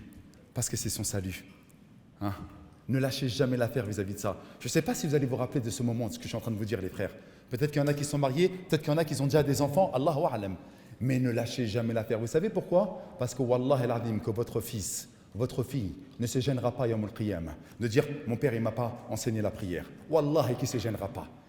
Vous savez, lorsqu'on joue l'éternité, lorsqu'on regarde l'enfer, là, subhanallah, avec les gens qui sont en train de tomber dans l'enfer, lorsqu'on regarde un pont aussi fin qu'un cheveu, aussi tranchant qu'une lame de rasoir, et que tu sais que tu vas passer sur le pont, wallah, et que tu t'accrocheras sur n'importe quoi, sur n'importe quelle bouée de secours.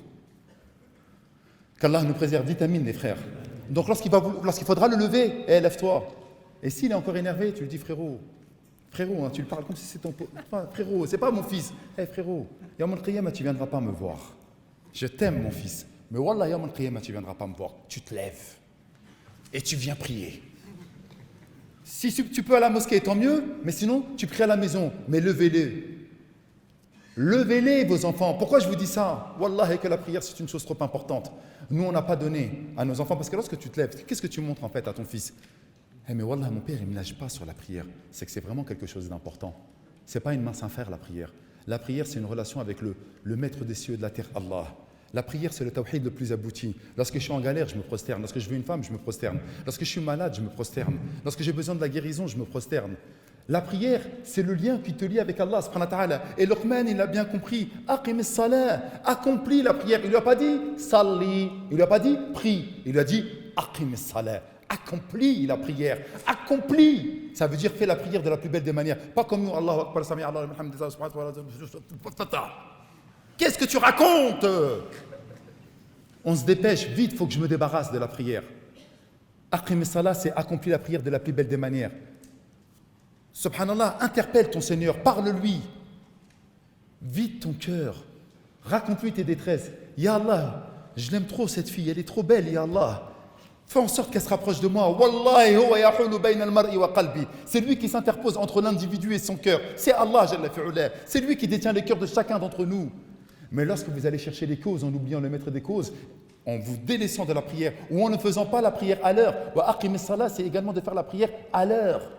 Ahabbul amali ila Allah, nous a dit Cheikh Yassine tout à l'heure, l'action qu'Allah aime le plus, as-salatu ala waqtiha, c'est la prière à l'heure. Mais nous, la prière, on ne la calcule même pas. Regardez, elle est à quelle heure? 4h10. Il y a les anciens, ils vont regarder Netflix jusqu'à 4h, après ils vont aller à la mosquée. Ils vont regarder Stranger Things. Ils vont regarder plein de séries, là, A'udhu billah, là. Après, il dit, vas-y, je vais aller à la mosquée. Ma'alish, qu'Allah vous préserve, les frères, il vous honore. Dites amin. Au moins, vous venez à la mosquée, vous vous dites, je préfère rester réveillé que de le rater. Déjà, il a donné de l'importance à la prière. Même si des fois le chemin il est tortueux, il a donné de l'importance à la prière. Mais lorsqu'on ne fait pas cette chose-là, on ne va pas y arriver. Ensuite, regardez ce qu'il nous dit, une chose très très importante. Ouais, voilà. Lorsqu'on va faire la prière, lorsque vous allez enseigner à vos enfants la prière, vous enseignez quoi en fait? Leur relation qu'ils doivent avoir avec Allah subhanahu wa ta'ala. Le tawhid, l'unicité divine. Nous, notre plus grand problème, c'est dans 15 minutes. Notre plus grand problème, c'est quoi? C'est qu'Allah Jalla fi'ula nous en avons fait quelque chose de secondaire dans notre vie. Mais lorsque tu inities ton fils à la prière, lorsque tu fais en sorte de parler à ton épouse, parce que choisis bien ton épouse à ce moment-là également, lorsque toi tu ne vas pas être là, ou lorsque tu vas être en voyage professionnel, ou peu importe, c'est elle qui va réveiller tes enfants. Elle va prendre la patience nécessaire, t'inquiète, c'est bon, je vais le gérer, vas-y toi. Wallah el-Adim, et je finis sur ça, je redonne la parole à Yassine. Lorsqu'on prend une femme, ou la femme, lorsqu'elle prend un homme, vous savez, vous êtes en train de prendre quoi? Au-delà de l'homme de votre vie, de celui que vous aimez, de celui avec qui vous voulez partager toute votre vie, vous êtes en train de prendre un partenaire dans l'éducation de vos enfants. Et un partenaire, vous là, lorsque vous allez faire une association pour faire un business, ou lorsque vous allez choisir votre binôme pour faire un rapport de stage, tu ne vas pas prendre le cancre de la classe qui ne va rien faire. Tu vas te prendre la tête à choisir quelqu'un qui va bien travailler parce que tu sais que ça va être un travail de groupe, ça va être un collègue, un camarade de classe, un partenaire de travail. Eh bien, dans le choix de l'homme et de la femme, il faut que vous preniez également un partenaire. Vous vous dites que subhanallah, celle-là ou celui-là, il va m'aider à éduquer mes enfants et il va faire en sorte que bi'idhnillah ta'ala, mon enfant va être quelque chose d'utile dans cette vie d'ici-bas pour moi et d'utile yawm al-qiyamah. Ensuite, le prochain droit qu'on va aborder des enfants sur leurs parents, c'est al-akhlaq, le fait d'enseigner les bons comportements. Et là, je vous le dis direct. Nous, les musulmans, on est les spécialistes de faites ce que je dis, mais pas ce que je fais. C'est-à-dire qu'on dit à nos enfants, non, il ne faut pas fumer, mais toi, tu fumes. On dit à nos enfants, non, il ne faut pas dire de gros mots, toi, queue de poisson, klaxon, fils de... Voilà. On n'est que comme ça. Mais on ne veut pas que nos enfants ils fassent la même chose. Donc l'enseignement du bon comportement, le prophète sallallahu alayhi wa sallam quand il nous dit « Innama bu'ithtu li utammima makarim al-akhlaq » je n'ai été envoyé que pour parachever les bons comportements. Mais comment on enseigne les bons comportements à son enfant, encore une fois? Si ce n'est en lui montrant, en étant nous-mêmes quelqu'un de bien. Donc rappelez aussi à l'enfant l'importance du bon comportement lorsque le prophète sallallahu alayhi wa sallam nous dit « Ma min shay'in athqalu fi mizani al-'abd al-mu'min yawm al-qiyamah min husn al-khuluq » Il n'y a pas quelque chose qui pèse plus dans la balance le jour du jugement que le bon comportement. Wa inna Allah la yubghidul fahish al-badhi. Et Allah il déteste celui qui parle mal. Mais si nous-mêmes on parle mal et qu'on dit ça à nos enfants, c'est crédible ou pas? C'est pas crédible. Donc déjà, c'est nous les premiers visés en tant que parents. Si on veut donner le droit à nos enfants, c'est de nous-mêmes déjà avoir un bon comportement. Leur montrer le bon exemple et leur montrer l'importance du bon comportement en islam. Et ça passe par quoi? Si on prend toujours Luqman, on continue dans les versets de Sourate Luqman. Qu'est-ce qu'il a dit après la prière? Wa'mur bil ma'ruf wanha 'anil munkar. Eh oui, un des premiers bons comportements à adopter sur cette terre pour le musulman, c'est quoi? Al-amr bil ma'ruf wan nahyu 'anil munkar. Ordonner le bien, interdire le mal. Le musulman, il ne peut pas rester passif devant quelque chose qui est mal. قال النبي صلى الله عليه وسلم من رأى منكم منكرا فليغيره بيده. Celui qui voit un mal devant lui, qui le change physiquement s'il peut intervenir. فإن لم يستطع فبلسانه. S'il ne peut pas intervenir physiquement pour empêcher le mal, au minimum par sa langue. وإن لم يستطع فبقلبه وذلك أضعف الإيمان. Et si même ça tu peux pas, même le dire, c'est haram ce que tu es en train de faire, c'est pas bien. Au minimum tu désapprouves avec ton cœur. Même ça on l'a plus. Vous avez remarqué, on passe devant des gens qui font des dingueries et dans notre cœur, c'est normal. Ça gigote même plus à l'intérieur, il n'y a plus rien qui bouge. C'est stable. Donc, le bon comportement, il faut apprendre à l'enfant. Bon, dans notre contexte en France, c'est compliqué. Je vous avoue qu'on jongle, on est en équilibre. Mais avec des mots simples, expliquer à l'enfant qu'il faut ordonner le bien et interdire le mal. Très important, enseigner à l'enfant aussi. Regardez ce que Luqman il dit. Wa'mur bil ma'ruf wanha 'anil munkar wasbir 'ala ma asabak. Inna dhalika min 'azmi al-umur. Allah subhanahu wa ta'ala il dit quoi? Quand Luqman y parle, il dit ordonne le bien, interdit le mal et fais preuve de patience. Pourquoi? 'alima anna al-amira bil ma'ruf wan nahy 'anil munkar la budda an yanalahu min an-nas adha fa amarahu bis sabr. Parce que celui qui fait l'amr bil ma'ruf wan nahy 'anil munkar, enfant, ado ou adulte ou vieux, il va être touché par des épreuves. Vous le voyez ou pas? T'es qui pour juger et ceci et cela. Dès que tu fais l'amr bil ma'ruf wa nahy 'anil munkar, tu vas te faire attaquer. Donc il faut la patience qui va avec. Donc les parents ils doivent enseigner quoi à leur enfant? La patience. Un des dérivés de la patience, la frustration. Tout à l'heure, avant de venir, c'est pas prévu dans la conférence que je dise ça. C'est juste avant de venir, il m'est arrivé quelque chose, donc je vous le dis. J'étais avec une mère de famille qui me disait comment on fait pour les enfants. Élever les enfants, vous avez dit dans votre conférence qu'il ne faut pas leur donner des écrans, des téléphones, etc. Mais ils sont frustrés. Je dis, il est où le problème? Parce que nous, on a grandi dans une génération, enfin vous surtout, pas nous, une génération d'enfants rois. On pense que pour être un bon père ou une bonne mère, il faut donner tout ce que l'enfant il réclame, tout de suite. Alors que les plus grands spécialistes, comme par exemple Marcel Ruffo, grand spécialiste français de pédopsychologie, il dit, même un nourrisson, il ne faut pas lui donner le sein tout de suite, quand il réclame. Il faut attendre quelques secondes, quelques minutes, et ensuite on lui donne. Pour pas que l'enfant il comprenne que dès qu'il piaille, il a à manger tout de suite. Ça commence très tôt, l'apprentissage de la frustration. La frustration, elle fait partie de l'apprentissage de l'enfant. Il faut apprendre à l'enfant à être frustré, à patienter, à ne pas avoir tout de suite. Mais ça s'applique déjà aux parents eux-mêmes. Si nous, on veut tout de suite, comment on peut enseigner à nos enfants qu'il faut patienter pour avoir ce qu'on veut? Et l'exemple qu'on donne toujours, nous, ceux de notre génération, les 40 piges, c'est les baskets. Tu te rappelles combien de temps tu as attendu pour avoir tes premières baskets de marque? En 5e ou 4e, je les ai eu. Ah oui. Hein? Moi 5e. Hein. Ouais. Mais voilà, on a attendu. On était frustrés, on voyait dans notre classe, il y en avait un, il avait les Air Max. Moi, je les vois. Ah, je regarde mes parents. Mon père, c'était simple, il a instauré une règle à la maison depuis que je suis né. Hein. Il dit une fois non, pas deux. Je vous jure, j'ai jamais entendu mon père dire 2 fois non. Je vous explique pas ce qui se passait s'il devait dire non 2 fois. On est filmé. Mais en tout cas, mon père, c'était pas 2 fois. Donc moi, je peux avoir les baskets? Non. J'ai pas demandé 2 fois. J'ai attendu longtemps. Mais ça, je suis mort ou pas? Est-ce que je suis mort?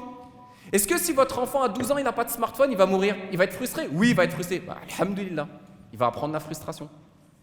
D'où ça vient cette idéologie d'enfant roi qu'il faut tout donner à l'enfant tout de suite? Ça n'existe pas. Sauf dans les sociétés matérialistes comme la nôtre. Mais est-ce que nous, les musulmans, on est dans cette idéologie? Non. Donc il faut qu'on transmette ça à nos enfants. Et dernière chose, mettre en garde l'enfant contre les mauvais comportements. Lui montrer l'importance du bon comportement nous-mêmes en l'adoptant et le mettre en garde contre les mauvais comportements. Et c'est ce que Luqman il a fait. Lorsqu'il dit وَلَا تُصَعِّرْ خَدَّكَ لِلنَّاسِ وَلَا تَمْشِ فِي الْأَرْضِ مَرَحًا إِنَّ اللَّهَ لَا يُحِبُّ كُلَّ مُخْتَالٍ فَخُورٍ. Ne marche pas sur terre avec orgueil, une démarche orgueilleuse. Allah, il déteste les orgueilleux. Au contraire, waqsid fi mashik, waghdud min sawtik. Adopte une démarche humble. Il faut transmettre ça à l'enfant. Mais il faut que le père lui-même déjà, il ait une démarche humble. Si le père il est orgueilleux, la mère elle est orgueilleuse, l'enfant il va être comment? Donc transmettre ça à son enfant, l'humilité. Rappeler à l'enfant que Shaitan, comment il est devenu Shaitan? Stakbara wa kana min al-kafirin. Ana khayrun minhu khalaqatani min nar wa khalaqatahu min tin. C'est ça ou pas? Je suis meilleur, je. Vous avez remarqué dans cette société là? On met là beaucoup l'accent sur je, moi je, mon bonheur, mon épanouissement, moi je. Le moi je, il a mené le diable en enfer. Donc transmettre à l'enfant ça. Attention, mon fils, ma fille, il ne faut pas être orgueilleux. Parce que le diable, il a fini en enfer à cause de l'orgueil. Sallallahu alayhi wa sallam. Barakallahu fik, beaucoup de choses à dire. Lorsqu'on dit aux autres ce que nous-mêmes ne faisons pas, c'est une énormité auprès d'Allah de dire ce que vous ne faites pas. C'est un verset, subhanallah, qu'Allah nous dit. Ami Hassan, hafidahullah, nous a toujours donné cet exemple. On dit à nos enfants, ne mens pas. On dit à nos enfants, ne mens pas. Appelle WhatsApp. Il y a qui appelle Ami Foulen du bled.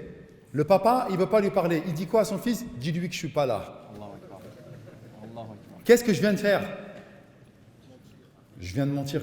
Mais lui, il ne faut pas qu'il monte. Mais lui, il ne faut pas qu'il monte. Mais qu'est-ce qu'il fait son fils? Papa, dis-lui que je ne suis pas là. Il apprend quoi? La ruse.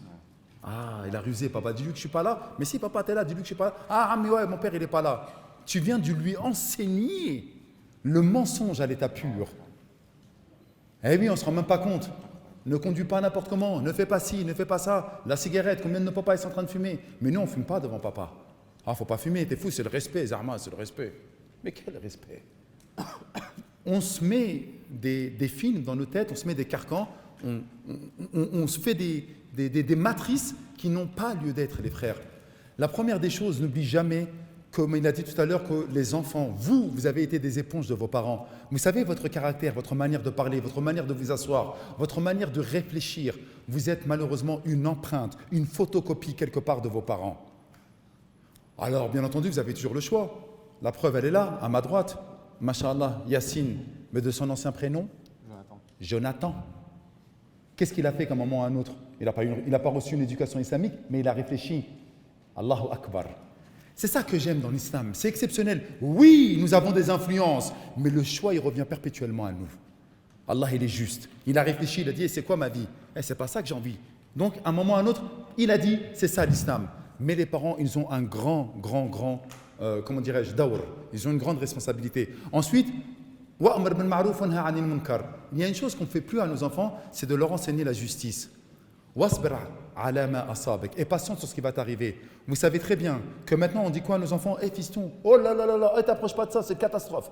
T'approches pas de ça. Qu'est-ce qu'il y a, papa? T'approches pas de ça. Pourquoi? Parce que si tu fais ça, tu vas avoir des problèmes avec lui, avec l'école, avec ta société, avec ta compagnie, avec ton patron du travail, etc., etc. Allahu Akbar. Je suis obligé de vous le dire, les frères.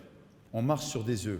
Tout à l'heure, il disait, oui, attention, là, on est en France, on ne peut pas dire tout ce qu'on peut, etc. C'est vrai. Nous, les douat, et vous également, parce que vous pensez qu'il y a qui? Il y a Yassine, il y a Nader, il y a Mohamed Nadir, il y a Vincent, il y a Alain, etc. Non, il n'y a pas que nous. Vous êtes exactement dans le même bateau que nous. Vous êtes des musulmans, vous êtes venus à la mosquée aujourd'hui. Vous avez la même responsabilité que nous. Vous avez la même responsabilité que nous. Ah non, Zarma, on va se mettre derrière Mehdi, on va se mettre derrière Yassine. C'est eux qui vont se manger les coups. C'est le bouclier. Non! À un moment ou à un autre, vous avez été confrontés dans votre vie. À un moment ou à un autre, vous avez été confrontés dans votre vie à quoi? À mettre en évidence votre religiosité, votre islam, votre identité première. Mais vous avez mis ça de côté. Pourquoi? Parce qu'on vous a enseigné depuis que vous êtes tout petit. Non, fais pas ça, tu risques d'avoir des problèmes. Alors nous, pas nous simplement les du'at, les prédicateurs, mais vous également, nous tous, nous marchons sur le fil de la da'wa tels des funambules. Tantôt on penche à droite et tantôt on penche à gauche. Et c'est ça la da'wa, la position de juste milieu. Parler avec pondération. C'est ce qu'il est en train de dire. Enseigner à nos enfants de quoi? De ne pas être des braves parmi les braves et des téméraires. Le courage, c'est quoi? C'est de faire des choses avec courage, mais mesurées. Attention, il ne faut pas aller trop loin parce que je risque de me casser les dents. Mais le téméraire, il fait des choses, il ne fait pas attention après aux conséquences. Nous ne sommes pas téméraires, nous sommes courageux, nous sommes dans la pondération. Lorsque nous parlons, il faut parler avec intelligence. Comme je vous l'ai dit tout à l'heure, toujours 1, 2, 3 coups d'avance. Si je dis ça, qu'est-ce qui va m'arriver? Est-ce que je pourrais répondre à ça? Est-ce que je ne pourrais pas répondre à ça? Quelle est l'ambiance? C'est pas tu viens, subhanallah, tu en as 4, 5 devant toi et tu dis, ah, ils sont en train de faire n'importe quoi en bas du quartier, Allahu Akbar, je vais tous aller les éclater. Tu vas finir à l'hôpital. Non. Allah Azza wa Jalla, il t'a demandé de réfléchir avant chaque action. D'aller parler. Ah, il y a des mecs qui sont en train de faire n'importe quoi. C'est pas mon quartier. Il y a un frère, subhanallah, il m'a raconté ça parce que j'étais parti à Marseille. Il est parti, il va aller à... Pas à Marseille, c'est Rachid, il est venu, masha'Allah. Il nous a raconté à Perpignan, il est parti faire da'wah à des jeunes dans la cité. 4, 5. Il a rappelé les frères, salam alaikum. J'espère que vous allez bien. Ils l'ont éclaté. Wallah, ils l'ont démonté. Vous savez pourquoi ils l'ont démonté? Al-Qawmiya, Al-Jahiliya. Vous savez, parce que même s'il est venu leur dire Qala Allah, Qala Rasoul, il venait d'un autre quartier. Comment ça, toi, tu viens d'un autre quartier, tu vas nous parler de religion? Vous voyez comment ils sont en train de réfléchir, les gars?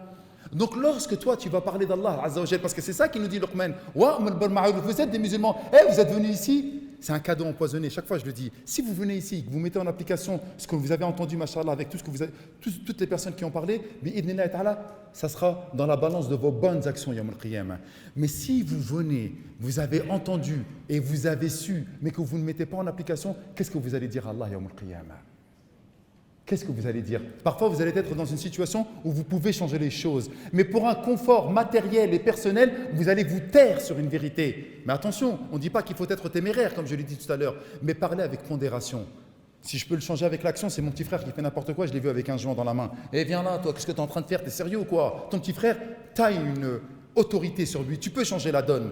Tu vois ton grand frère? Ah, mon grand frère, si je vais commencer à le prendre comme ça par la tête, il va me frapper. Qu'est-ce que je vais faire? Fabilisani, au moins avec la langue. Grand frère, arrête, crains Allah. T'as vu, papa, maman, ils nous ont pas éduqués sur ça. Tu fais n'importe quoi. C'est pas le rôle d'un musulman. Si tu vois en fait, subhanallah, que c'est quelque chose que tu peux pas parler parce que c'est les gars de ton quartier et que si tu parles, ils risquent de te frapper, fabiqalbi, wa dhalika ad'aful iman. Tu dois avoir une réprobation dans ton cœur. Mais regardez ce qui s'est passé, les frères. Je vous parle. Je vous interpelle, les frères. On est morts. Nos cœurs sont en flatline. Les frères. Tu vois un mec qui fait n'importe quoi, tu vois, subhanallah, Mourad, avec Aïcha dans la rue, et tu sais qu'ils sont dans le haram. Ah ouais, il l'a serré, hein. Ah, c'est un ancien.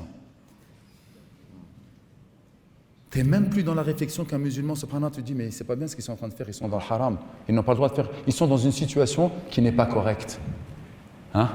On ne pense même plus comme ça, parce que notre cœur, il est mort. On n'arrive même plus à voir le mal. Et pourtant, le prophète, sallallahu alayhi wa sallam, il a dit, Fabiqalbi, change-moi les choses avec ton cœur. Et c'est comment changer les choses avec son cœur? En sentant les choses, subhanallah, au plus profond de ton être. Fabiqalbi, il est où ton cœur lorsque tu vois un mal, subhanallah? Et regarde ce qu'il nous dit. Et ne marche pas sur terre avec orgueil, comme il a parlé de Chitan, etc. Et nous, qu'est-ce qu'on est en train de faire? Lorsqu'on prend le gros gamos, encore une fois, pour prendre l'exemple de la voiture, et que tu marches sur le 4x4 là dans la rue, là, tu regardes les gens d'en haut. C'est quoi ça? Dites-moi les frères, c'est quoi ça? Lorsque tu regardes les gens d'en haut, dans ton 4x4, dans ta voiture de sport, dans ton coupé, lorsque tu sors, machallah, tu regardes, pip, pip, tu fermes la voiture, etc. Et elle est en train de clignoter de loin, ouais, ça c'est ma voiture, ça. C'est quoi ça, les frères? C'est de l'orgueil. Ça, c'est quoi, les frères, ça? C'est je me montre aux autres. Et ça, subhanallah, c'est impardonnable. C'est ce qui a fait sortir, subhanallah, Shaitan de la miséricorde d'Allah, subhanahu wa ta'ala. Et ensuite, tu dois marcher avec modestie. Oui, humblement. Tu dois être modeste, parce que le musulman, il est modeste, il est humble. Mais nous sommes dans une société, les frères, où ils vous ont montré d'être le plus orgueilleux possible. Lorsque tu fais un petit pont sur le five. Normalement, tu lui as fait un petit pont et c'est tout. Bien joué, etc. T'applaudis, qu'est-ce que tu fais derrière? Regarde le regard que tu lui portes. Pour les basketteurs, lorsque tu montes sur le dunk d'un frère là et que tu l'écrases sur le panier et qu'il est par terre devant toi, et là tu le fais tu t'écrases. C'est quoi ça, les frères? C'est quoi cet orgueil? Tu te prends pour qui? C'est pas un musulman qui fait comme ça. Je n'étais envoyé que pour parfaire les bons caractères. Les frères, on est des VRP, on est des commerciaux. Tous les jours, chaque fois qu'on marche, chaque fois qu'on regarde à droite ou à gauche, on est en train de voir quoi? On est des représentants de l'islam. Nous sommes des commerciaux de l'islam. Que ce soit nos concitoyens, que ce soit nos coreligionnaires, que ce soit nos parents, nos enfants, nos voisins. Tous, ils doivent voir en nous la plus belle des choses. À savoir quoi? Que nous sommes les serviteurs du qui? Du miséricordieux. Allahu Akbar, Ibadur Rahman. Nous sommes les serviteurs du miséricordieux. Vous l'avez oublié, nous l'avons oublié. Or nous marchons humblement. Nous sommes toujours dans le sourire. As-sadaqatu fi wajhi akhika, afwan, al-ibtisamatu fi wajhi akhika sadaqa. Le sourire, lorsque tu vas dire bonjour à ton frère, est déjà une aumône. Nous, non, lorsqu'on va au quartier, il faut que tu montres bien que tu es vénère. Tu serres la main. Je suis là, frère, qu'est-ce qu'il y a? Où on a appris ça, les frères? On a appris ça, subhanallah, sur les réseaux, dans les films, dans les trucs de rap. Plus je vais t'humilier. Et ça, je l'ai déjà dit à Corbeil-Essonnes il y a 1 an pratiquement maintenant. Hein? Plus tu lui parles le mal au gars, et plus, machallah, tu es au-dessus de lui. Et il a dit quoi, subhanallah, remets-moi le verset. Non, celui qui est... voilà. Parce qu'Allah, subhanahu wa ta'ala, il déteste propos vulgaires et obscènes. Voilà. Allah subhanahu wa ta'ala déteste tout propos vulgaire, obscène. Et comment on parle dans les quartiers, les frères? Alors regardez, hein, parfois, moi, lorsque mes enfants, juste des fois, ils font des petits virages, tu vois, contrôlés. C'est pas un virage qui est sorti de la piste, c'est un virage contrôlé. J'entends juste des trucs. Tout de suite, tu dois être, attention, fiston, attention, ma fille, ne parle pas comme ça. Un musulman, il ne doit pas mal s'exprimer, les frères. C'est extrêmement tendu. Et lorsque tu vois comment on est en train de se parler, Wallah, astaghfirullah al-azim. En bas de chez moi, il y a la fenêtre ouverte, c'est l'été, etc. Je les entends comment ils se parlent. Mais comment vous vous parlez? Et même les musulmans. Hein. C'est vrai ou c'est pas vrai? Tu es d'accord avec moi ou pas? Même entre nous, musulmans. Zama, vous êtes venus à la mosquée, regardez comment vous vous parlez. Pourquoi vous vous parlez comme ça? Est-ce qu'Allah il accepte que le musulman il parle comme ça, avec des propos obscènes et vulgaires? Plus tu es dans l'obscénité, plus tu es dans la vulgarité, et plus Arma t'a percé. Et plus Arma t'a percé. Mais qu'est-ce que tu racontes, mon frère? Écoutez bien ce que je suis en train de vous dire. Le bon caractère, le bon comportement, d'appeler les gens au bien, d'interdire ce qui est blâmable et de patienter sur ce qui va t'arriver. Wasbir ala ma asabak. Nous, on a tellement mis nos enfants dans un cocon. Déjà comment? En ne les levant pas pour salat al-sobah. Miskin, t'inquiète, il reste encore. Il reste 10 minutes. Je finis, après je te donne tout de suite la parole. Lorsqu'on dit qu'il faut les réveiller pour salat al-sobah, pourquoi tu dois les réveiller pour salat al-sobah? Parce que je l'ai dit à mon fils là dernièrement, il n'aime pas lorsqu'on vient le réveiller, on est obligé de s'y reprendre à 4-5 fois. Il a 11 ans. Je suis en plein djihad avec lui en ce moment. Et je lui dis, fiston, le premier combat de la journée, c'est le combat contre toi-même. Lève-toi. C'est qui te dit de dormir, de ne pas te lever pour adorer le miséricordieux? C'est qui te parle? T'entends cette petite voix-là? Éclate-la. Lève-toi, fiston.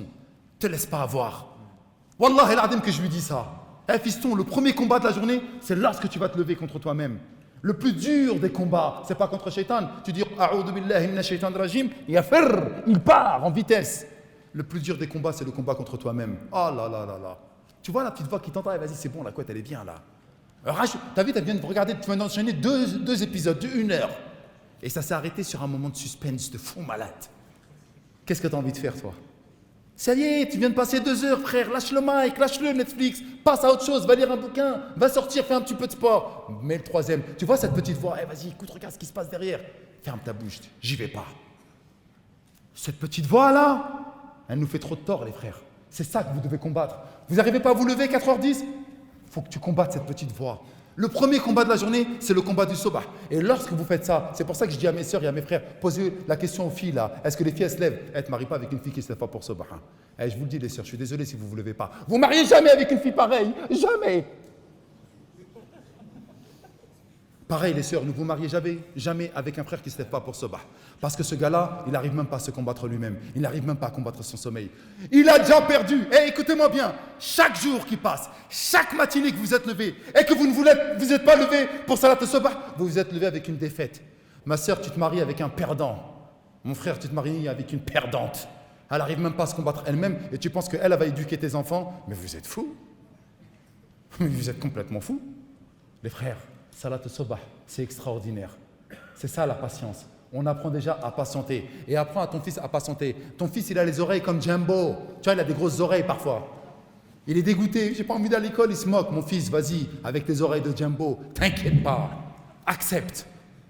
Pourquoi? Accepte la critique. Parce que la vie, elle est dure. Parce que la vie, elle frappe dur. Mais nous, comme il a dit Cheikh Yassine tout à l'heure, on a mis nos enfants dans des cocons. Oh, mon pauvre petit bébé, t'es tombé. Smellah alik, qoum. Qu'est-ce que tu racontes, frère? T'es tombé, vas-y, c'est bon, lève-toi, il n'y a rien, allez, vas-y, c'est bon. Allez, ça saigne un petit peu. Allez, c'est bon, vas-y, avance. Tu lui changes directement d'air. C'est comme ça qu'on a été éduqués, nous. Hein? Grave. Mais oui, et là maintenant, oh, attention, vas-y, on va lui prendre la butadine parce que ça pique pas, on va pas lui mettre l'alcool à l'ancienne. Il ne faut pas toucher le petit. Je vous dis tout ça pourquoi les frères? Pour vous dire qu'à un moment ou à un autre, nos enfants, on a une responsabilité sur eux. Moi ça y est, c'est fini, je laisse la parole à Yassine, c'est ma conclusion. Vous allez vous marier, 2-3 coups d'avance vos enfants. Regardez-vous dans un miroir, vous êtes un modèle et un exemple pour vos enfants. Vos enfants sont une éponge. Si vous déversez des saletés, des moisissures, des obscénités à côté de vos enfants, ils vont absorber les choses. Si vous êtes bon, si vous êtes à la hauteur, si vous priez à l'heure, ils vont absorber également de la même manière les bonnes choses. Yawm al-Qiyamah, Allah nous dit Yawma yafirru al-mar'u min akhihi. Ce jour-là, l'individu fuira son frère. Wa sahibatihi wa ummihi wa abihi, et sa mère et son père. Wa sahibatihi wa banihi, et sa femme et ses enfants. Likulli imri'in minhum yawma idhin sha'nun yughni. Chaque individu n'aura comme affaire ce jour-là que la sienne. Il sera égoïste. Vous kiffez vos enfants, vous kiffez vos parents, vous kiffez vos frères et sœurs. Ça va être des ennemis jurés, Yawm al-Qiyamah, si vous ne faites pas le nécessaire. Alors soyez égoïstes, pensez à vous, mariez-vous de la plus belle des manières. Subhanakallahumma bihamdika ashhadu an la ilaha illa anta astaghfiruka wa atubu ilayk. Faut toujours que je parle de ma grand-mère. Ma grand-mère, elle m'a... Juste une anecdote pour rebondir. Ma grand-mère, quand je tombais, quand j'étais petit, c'est pas elle venait me récupérer comme ils font avec vous là. Les petits bisous, tout ça. C'était t'es tombé, c'est parce que t'as trébuché, t'as pas vu le truc qui était devant, tu recommenceras pas la prochaine fois. Et relève-toi tout seul. Là, tu vas comprendre. Petite parenthèse. Là, maintenant, tout le monde est devenu fragile, j'ai l'impression. Tout le monde. Allah est fragile. Wardud min sautik, baisser la voix. C'est un droit que les enfants, ils ont aussi sur leurs parents, que leurs parents leur montrent le bon exemple de ne pas parler fort. Le musulman, normalement, il ne parle pas fort. Nous, quand on va dans les centres commerciaux, les bus, les métros, qui c'est qui parle le plus fort? C'est toujours nous. Avec eux, on peut reconnaître les Français, c'est nous qui parlons fort dans les centres commerciaux. Ouais. Alors que Allah Azza wa Jalla nous dit quoi? Wardud min sautik, baisse ta voix. L'adolescence. S'il vous plaît, les frères, avancez encore un tout petit peu, regardez les frères, ils sont debout. Essayez juste d'avancer encore un tout petit peu. Inch'Allah, barakallahu fikum. Avancez, même mieux à la caméra, avancez un petit peu. Jazakumullahu khayr. Je termine rapidement parce qu'il reste plusieurs points en vérité, donc je vais accélérer, désolé, c'est l'heure de la prière. L'adolescence. Un enfant, il a quoi comme droit sur toi en tant que parent lorsqu'il est adolescent? Il a comme droit sur toi que tu lui mettes des limites, des hudud, un cadre. Même si c'est l'âge où tu as envie de tout foutre en l'air. Ton père, ta mère, ils doivent te mettre un cadre strict. Le prophète sallallahu alayhi wa sallam, il nous dit quoi? إذا كان جنح الليل أو أمسيتم فكفوا صبيانكم فإن الشياطين تنتشرون حينئذ. Ton enfant, il n'a rien à faire dehors la nuit.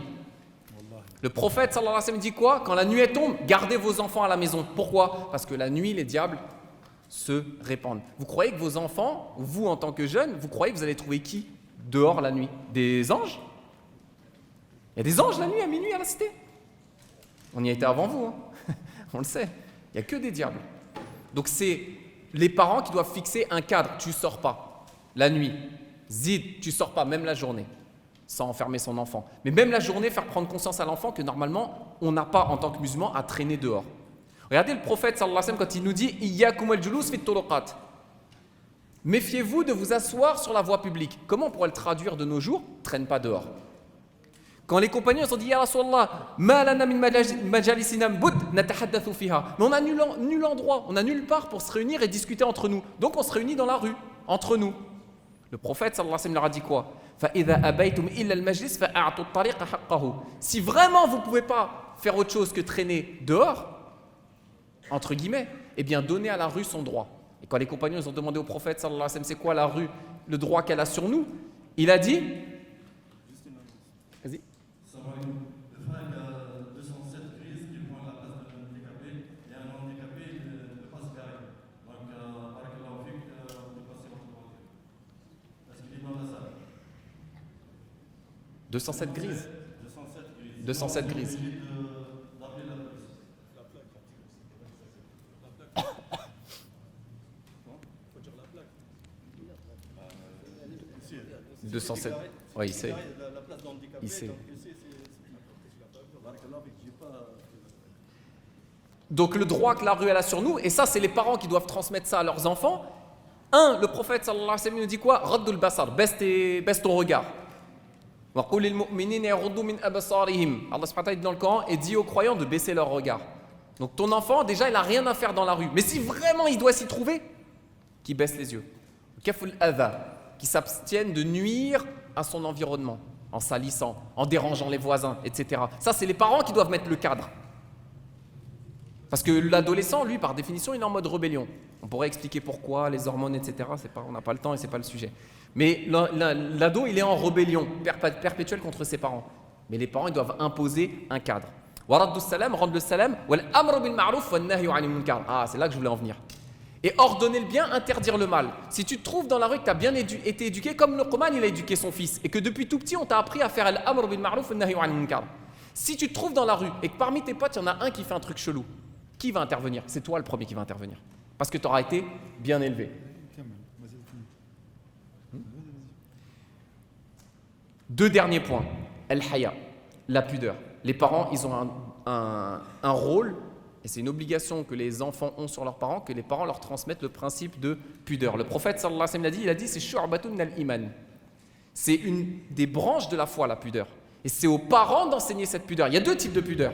La pudeur innée, qui fait que quand un enfant il est tout nu et que tu le regardes, il va cacher ses parties intimes. Mais il y a aussi une pudeur qui s'apprend avec le temps. Cacher sa aura, etc. Ça s'apprend et c'est les parents qui doivent transmettre ça à leurs enfants. Vous savez, le prophète sallallahu alayhi wa sallam il a dit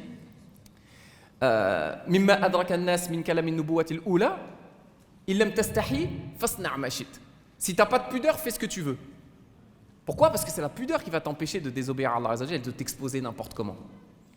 Et le prophète sallallahu alayhi wa sallam nous donne une image, il nous dit Al-haya wal-iman qurina jami'a. La foi et la pudeur, ça va de pair. Si l'un s'en va, l'autre aussi. T'as pas de foi, t'as pas de pudeur. T'as pas de pudeur, t'as pas de foi. Dernier sujet, mais tu l'as évoqué tout à l'heure rapidement. J'ai gardé le sujet polémique pour la fin. On n'a plus beaucoup de temps, désolé. C'est un droit que vous avez sur vos parents, garçons comme filles, hommes comme femmes, qui vous facilite pour vous marier. C'est une obligation que vos parents ils ont de vous faciliter pour vous marier. Et non pas de vous mettre des bâtons dans les roues pour vous marier. Le prophète, sallallahu alayhi wa sallam, qu'est-ce qu'il a dit? إذا أتاكم من ترضون دينه وخلقه فزوجوه إن لم تفعلوا تكن فتنة في الأرض وفساد كبير. Allahu Akbar. Tout est dedans. Lorsque quelqu'un, là il s'adresse à qui? Au tuteur des enfants, des sœurs, le père de famille. Il leur dit, quand quelqu'un vient demander la main de ta fille et qu'il est de comportement correct, de religiosité correcte, acceptez de le marier à votre fille. Pourquoi? Sinon ce sera la fitna sur terre et le désordre. Et Allah subhanahu wa ta'ala, avant ça, l'a dit dans le Coran, وَأَنْكِحُوا الْأَيَامَ مِنْكُمْ وَالصَّالِحِينَ مِنْ عِبَادِكُمْ وَإِمَائِكُمْ. Mariez les jeunes célibataires d'entre vous. C'est pas le rôle des parents, et au contraire, c'est une responsabilité contre le jour du jugement s'ils mettent des bâtons dans les roues à leurs enfants qui veulent se marier. Non, attends la fin de tes études, attends d'avoir un bon travail, etc. Oui, et en attendant, vous croyez que vos enfants ils vont se préserver jusqu'à 35 ans? On est dans un monde de fitna. Il y a les hormones qui travaillent, comme il a dit Mahdi tout à l'heure. Donc ça, c'est un droit que vos parents, ils ont, un droit que les enfants, ils ont sur les parents, absolument de faciliter le mariage. Allahu a'lam. Ouais, c'est bon, on arrête parce que là, ils vont faire l'adhan. En plus, on nous met la pression de devant, de derrière, sur le côté. Hafidhakumullah. On finit juste avec une petite invocation. Wala usamaht. C'est pas grave. Allah yabarak fikum. Si on a pris autant de temps, c'est parce qu'en fait, on est deux. Normalement, il y avait 1 heure Yassine, il y avait 1 heure moi. Comme on l'a fait ensemble en duo, alhamdoulilah, on a fait 1h30, on a quand même gratté, il y avait encore pas mal de points à faire. Juste pour le dernier point, lorsque vous dites à vos parents, il ne faut pas non plus embrouiller vos parents. Parfois, il y a des jeunes, ils vont venir voir pour demander la main d'une sœur, mais le petit vient avec un gros dégradé. Est-ce que son père, il va vouloir donner comme ça à sa fille n'importe comment? Venez de manière présentable, les frères, c'est tout ce que je veux dire. Et pareil pour la sœur. Des fois, la sœur, la belle-maman, elle aimerait bien que son fils se marie avec une bonne fille, etc. Il ne faut pas qu'elle vienne de manière, comme vous savez, trop infantile, etc. On s'arrête ici. نسأل الله العلي العظيم أن يبارك في هذا المجلس اللهم لا تدع لنا في مقامنا هذا ذنبا إلا غفرته ولا هما إلا فرجته ولا كربا إلا نفسته ولا دينا إلا قضيته ولا مريضا إلا شفيته ولا ضالا إلا هديته ولا ميتا إلا رحمته ولا حاجة من حوائج الدنيا والآخرة هي لك رضا لنا فيها صلاح إلا عنتنا على قضائها ويسرتها يا أرحم الراحمين يا رب العالمين. Oh Allah, tout miséricordieux, très miséricordieux, nous te demandons de bénir cette assise. Fais en sorte que toutes les personnes présentes ici puissent rentrer dans les hautes sphères de ton paradis éternel. Ya Allah, fais en sorte que tous les jeunes ici présents qui désirent le mariage, que tu leur facilites le mariage. Ya Allah, fais en sorte de nous ressusciter avec les martyrs, les prophètes et les messagers. Oh Allah, ne nous humilie pas dans cette dunya, dans notre tombée, dans l'au-delà, et que les prières et les bénédictions soient sur notre prophète Mohammed, ses épouses, ses compagnons et tous ceux qui l'ont suivi jusqu'au jour du jugement dernier.